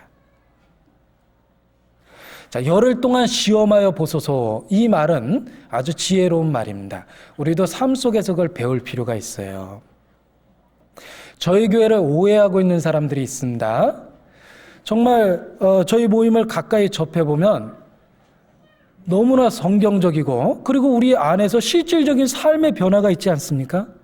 우리 교회 다니고 타락한 사람이 있습니까? 타락한 사람이 마음 잡고 사는 건 내가 수없이 봤어도요, 착한 사람이 여기 와서 타락하는 건 못 봤어요. 그런데 저희 교회를 아주 이상하게 이야기합니다. 매도해버리죠. 그렇게 쉽게 매도하는 사람의 양심이 도대체 어디에 있는지 하나님 앞에 너무나 분명합니다. 그런데 우리 교회를 잘 모르고 그렇게 오해하는 사람들에게 이런 말을 할 수 있을 것 같아요. 열흘 동안 우리를 시험하여 보소서. 내가 정말 그 교회 다니면서 좋아지는지 나빠지는지 한번 봐라. 그 교회가 정말 문제가 있다면 내 삶이 점점 망가질 거고, 그 교회가 정말 하나님이 역사하시고 성령이 함께 하시는 교회라면 내 삶이 변화되고 점점 좋아질 게 아니냐. 그러니까 좀 지켜봐 달라. 열흘 동안 시험해봐라. 일정한 기간 동안에 좀 지켜보라. 그렇게 얘기하는 것도 지혜입니다. 그리고 실질적으로 정상적으로 그리스도인이 말씀을 듣고 삶의 변화를 겪으면 사람들과 하나님 앞에서 칭찬을 받습니다. 신앙이 좋아진다는 말은 인간적인 다른 모든 면도 좋아진다는 뜻이에요. 하나님께 칭찬받는 사람은 사람에게도 칭찬받습니다. 그 칭찬받는다라는 말은 신앙적인 이유 외에 다른 것으로는 비난받을 게 없어져요. 그래서 원래 불성실한 사람도 성실해지고 책임감 없던 사람도 책임감이 생깁니다. 지혜는 그 사람의 얼굴로 윤이 나게, 빛이 나게 하느니라. 지혜는 그 사람의 얼굴로 사나운 것을 변하게 하느니라 그랬습니다. 그래서 삶의 변화가 되는 거예요. 더욱 좋아졌다는 걸 느끼게 됩니다. 그리고 우리가 전하는 내용, 우리가 믿고 있는 내용이 정말 하나님이 세우신 그 내용 그대로라는 걸 인정할 수밖에 없습니다. 우리를 시험하여 보소서, 그런 요구를 할 수 있을 정도로 우리의 삶이 말씀에 순종돼서 구별하는 생활을 하는 게 필요합니다. 자, 왕의 진미를 먹지 않은 소년들이 훨씬 더 얼굴이 윤택하고 건강해지고 아름다워졌습니다. 열흘 만에 효과를 봤어요. 아주 대단하죠? 하나님이 함께 하셨다는 증거입니다. 자, 우리 시대에 이 말씀을 그대로 적용할 수 있습니다. 어떤 분은 전도하니까 구원받으면 재미없어서 어떻게 사네요. 구원받으면은 모두 못하고 내가 좋아하던 취미생활도 못하고 너무 제한받는 게 많지 않을 거냐. 그러니까 내가 무슨 재미로 그 인생을 사냐. 이렇게 지레짐작하고 전도할 때 말씀을 받아들이지 못하는 사람들이 있습니다. 자, 그런 사람에게도 이런 말씀을 해줄 수 있을 것 같아요. 왕의 진미를 먹는 사람과 하나님의 정한 음식만을 먹는 사람을 비교했던 것처럼 이 세상의 모든 쾌락을 누리고 있는 사람과 그리고 하나님 말씀에 순종해서 살아가는 사람과 실질적으로 누리고 있는 기쁨을 비교해 보십시오. 우리의 신앙의 기쁨이 골프 치는 거에 비교합니까? 당구 치는 거에 비교합니까? 노래방 가서 마이크 잡은 기쁨에 비교할 수 있습니까? 세상적인 쾌락에 비유할 수 있습니까? 그 어떤 세상적인 쾌락도 복음이 주는 놀라운 위로와 비교할 수 없습니다. 왕의 진미, 세상적인 쾌락을 누리는 사람과 하나님의 말씀을 갖고 평강을 누리는 사람을 정말 객관적으로 비교해 보십시오. 얼굴이 더욱 윤이 나고 광택이 나고 훨씬 더 삶의 기쁨으로 충만해서 삽니다. 정말 사는 기쁨을 맛봅니다. 세상적인 쾌락 누리고 권력을 누리고 물질을 누리고 명예를 누려도 우리 마음에 비참함은 가시지 않습니다. 그런데 그런 거 없어도, 왕의 진미가 없어도 하나님 말씀이 우리를 즐겁게 하고 기쁘게 하고 노래를 부르게 하고 그리고 우리의 삶을 변화시킵니다. 시험하여 보라. 왕의 진미를 먹는 사람과 한번 시험하여 보라. 우리의 삶이 무엇이 다릅니까? 그들이 누리는 세상적인 즐거움에 비교할 수도 없는 즐거움이 있습니다. 비교해 보라. 자신 있게 얘기할 수 있습니다. 또 어떤 분들은 저희 교회 말씀을 전하시는 분들이 흔히 말해서 신학대에서 얘기하는 그런 그 교과 과정에 대해서 이수하지 않았다라고 비난하는 사람이 있어요. 저희가 전도인을 자체적으로 훈련해서 일꾼을 삼습니다. 그러니까 흔히 말하는 어떤 인정된 신학교에 대한 이야기를 가지고 문제를 삼는 분이 있어요. 그러나 신학교 커리큘럼에서 정하고 있는 교과목, 그 왕의 진미를 먹는 사람들과 정말 성령에 의해서, 교회에 의해서 가르침을 받은 사람들을 비교해 보라라고도 얘기할 수 있습니다. 말이 둔하고 훈련받지 않았기 때문에 꾸미고 외형적인 게 없을지 모른다. 그러나 분명한 것은 그 말에 능력이 있고 삶이 담겨 있습니다. 설교를 만들어 한다는 건 참 어려운 거죠. 번번이 어떻게 그렇게 오랜 시간 만들어서 이야기합니까? 그러나 신앙이 생활이 되면 자기 생활을 이야기하는 건 너무 쉽습니다. 저보고 이 자리에서 소설 쓰라고 그러면 고민하겠죠. 기승전결을 어떻게 꾸밀지. 그러나 어떻게 살아가는지 얘기하라 그러면 말이 앞뒤가 안 맞아서 그렇지 내가 사는 얘기 못합니까? 마찬가지입니다. 정말 거듭난 그리스도인들, 전도자는 신앙이 자기 중심에 있고 생활에 있기 때문에 그게 그렇게 설교하는 게 어려운 게 아니에요. 자기 생활 속의 일부이기 때문에 내가 믿고 있는 내용이고 내가 위로받고 있는 내용이기 때문에 그 내용을 이야기하는 건 그렇게 어려운 게 아닙니다. 그런데 생활이 없고 중심이 없다면 소설을 써야 돼요. 만들어서 해야 됩니다. 그러니까 훈련되고 꾸며야 되고 만들어져야 되는 겁니다. 하나님의 일꾼은 왕의 진미에 의해서 인간적인 조직 속에서 훈련되지 않습니다. 비록 하나님이 정한 박한 신무인 것처럼 보이지만 하나님의 말씀인 성경과 거듭난 그리스도인의 무리인 교회를 통해서 훈련됩니다. 앞서간 유명한 일꾼들 중에 정상적인 훈련받은 사람보다는 교회에서 훈련된 일꾼이 훨씬 많습니다. 그래서 저희 모임을 혹 비난하는 사람이 있다면 그렇게 비교해 보라고 하나님 앞에서 얘기해 주고 싶어요. 왕의 진미를 먹는 사람과 그리고 하나님의 정한 음식을 먹는 사람과 비교해 보라. 하나님의 교회가 훈련한 사람과 인간이 만들어 놓은 교육 체계에서 훈련된 사람을 비교해 보라. 그의 삶의 열매가 무엇인지. 전도자는 열매로 한다고 그랬습니다. 그를 통해서 어떤 열매가 맺히고 있는지 비교해 보라고 말씀하고 싶습니다. 하나님은 뜻을 정한 다니엘과 그 세 친구들에게 함께 하셨고 함께 하심으로 인해서 그들의 외모를 아름답게 하셨습니다. 얼굴에 윤택이 나게 하셨죠? 뿐만 아니라 지혜를 더하셨습니다. 뿐만 아니라 왕의 사랑을 받을 수 있도록 하셨습니다. 하나님은 그들에게 여러 가지 축복으로서 함께 하시고 있다는 증거를 나타내셨습니다. 자, 다니엘이 이러한 그 뜻을 정하고 구별된 생활을 했기 때문에 다니엘의 이름이 지금 성경에 기록되어 있고 다니엘, 그는 환상과 계시를 받은 사람입니다. 환상과 계시는 하나님께 가까이 있었기 때문에 받은 거예요. 그는 미래에 대한 계시, 비전을 받습니다. 뜻을 정한 하나님의 사람이었기 때문에 그렇습니다. 우리도 뜻을 정하고 정말 하나님 뜻대로 살겠다라고 결심한다면 하나님은 우리에게 환상과 비전을 보여줄 겁니다. 성경을 통해서 기록된 예언의 말씀을 깨닫게 하실 것이며 우리의 삶의 목표가 장차 오는 영원한 세계에 고정될 수 있도록 바라볼 수 있도록 해 주실 겁니다. 내세지향적이고 주님 나라를 바라보는 삶으로 우리 생애를 바꿔주실 겁니다. 우리에게 비전을 주실 겁니다. 미래의 소망을 주실 겁니다. 그 세계를 바라보고 살 수 있도록 도와주실 겁니다.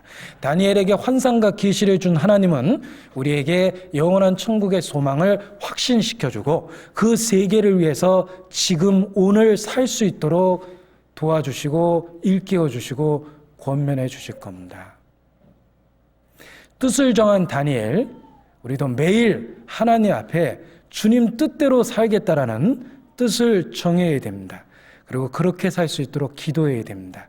하나님 우리와 함께 계시고 우리의 기도에 응답하실 것이며 우리의 삶이 다니엘처럼 그렇게 믿음의 선진처럼 살아갈 수 있게 될 겁니다. 다 같이 기도하시겠습니다.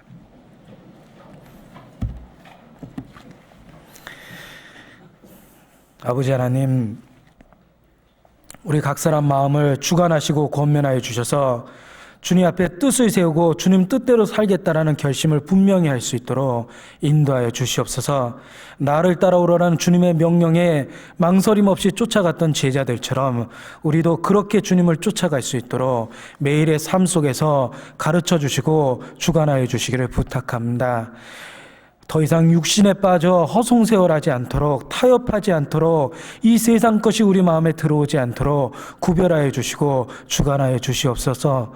우리의 삶을 다스려 주시고 통치하여 주시며 우리 일상의 모든 일을 주께 의지하고 부탁합니다.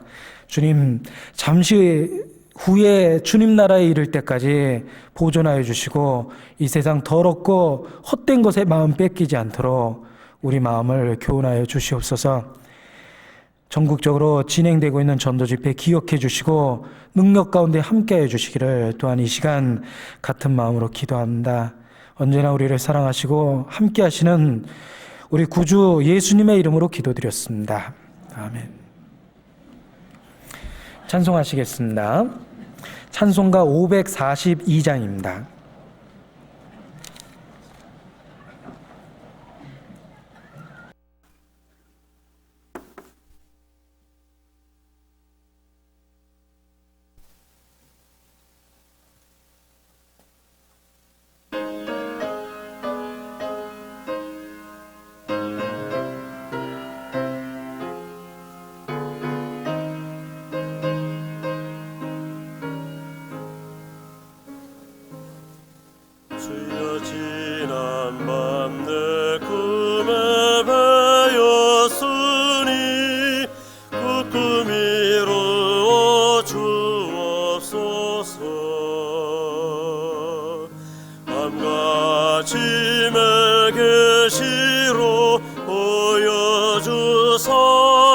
항상 은혜를 주옵소서.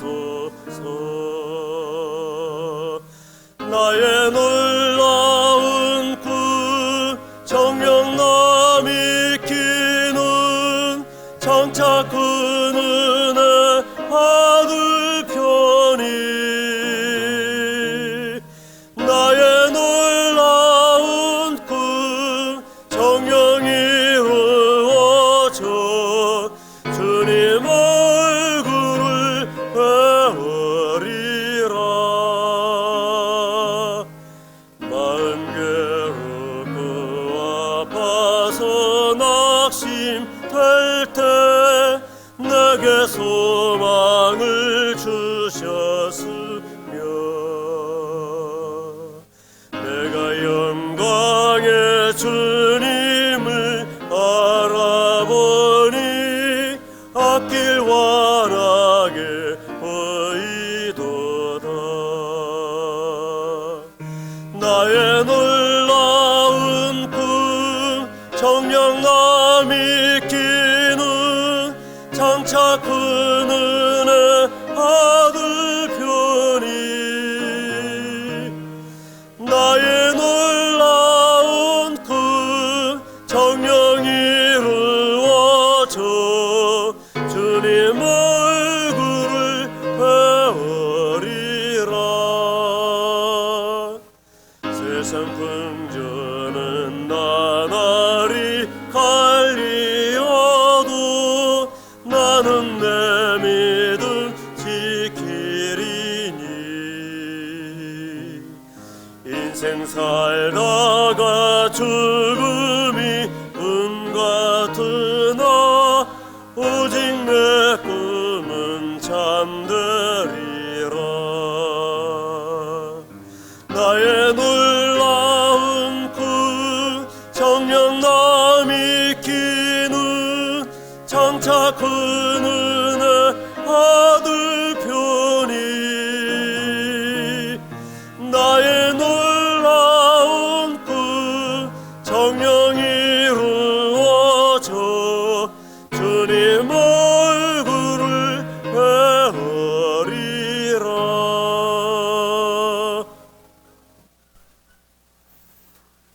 광고 말씀 있으시겠습니다. 네, 광고 말씀드리겠습니다. 아시는 대로 지금 전주교회, 서울은평 그리고 또 방배 선교회에서 지금 전도 집회가 이루어지고 있습니다. 내주에는 중등부 전도 집회가 있고 고등부, 초등부 전도 집회가 있습니다. 근데 내주에 우리 교회 소식에 보면은 많은 교회들의 전도 집회가 있습니다만 특히 거제교회 전도 집회가 있습니다. 거제교회는 10여 명 모이는 아마 이 모임을 새로 독립을 시켜서 우리 전도사님이 서울에서 계시던 또 인천에 가셨던 그 안 전도사님이 이걸 맡아서 하시는데요. 제가 이제 이 전화를 받고 꼭 좀 광고를 해달라는 전화를 받고 꼭 광고를 해야 되겠다고 생각을 했습니다. 많은 이 전국교회 전도 집회에 있는 것을 그냥 넘기지 마시고 혹시 아시는 분이 있으면 꼭 연락을 해서 전도가 될 수 있도록 하시고요. 위에서 좀 기도해 주시기를 꼭 좀 부탁드리겠습니다. 그리고 아시는 대로 3월 6일부터는 우리 서울교회당에서 대전도 집회가 있습니다. 그래서 많은 전도의 기회가 있으니까요. 위에서 기도하시고 또 같이 참여해 주시기 부탁드리겠습니다. 광고 마치겠습니다. 네, 마치겠습니다. 안녕히 돌아가시기 바랍니다.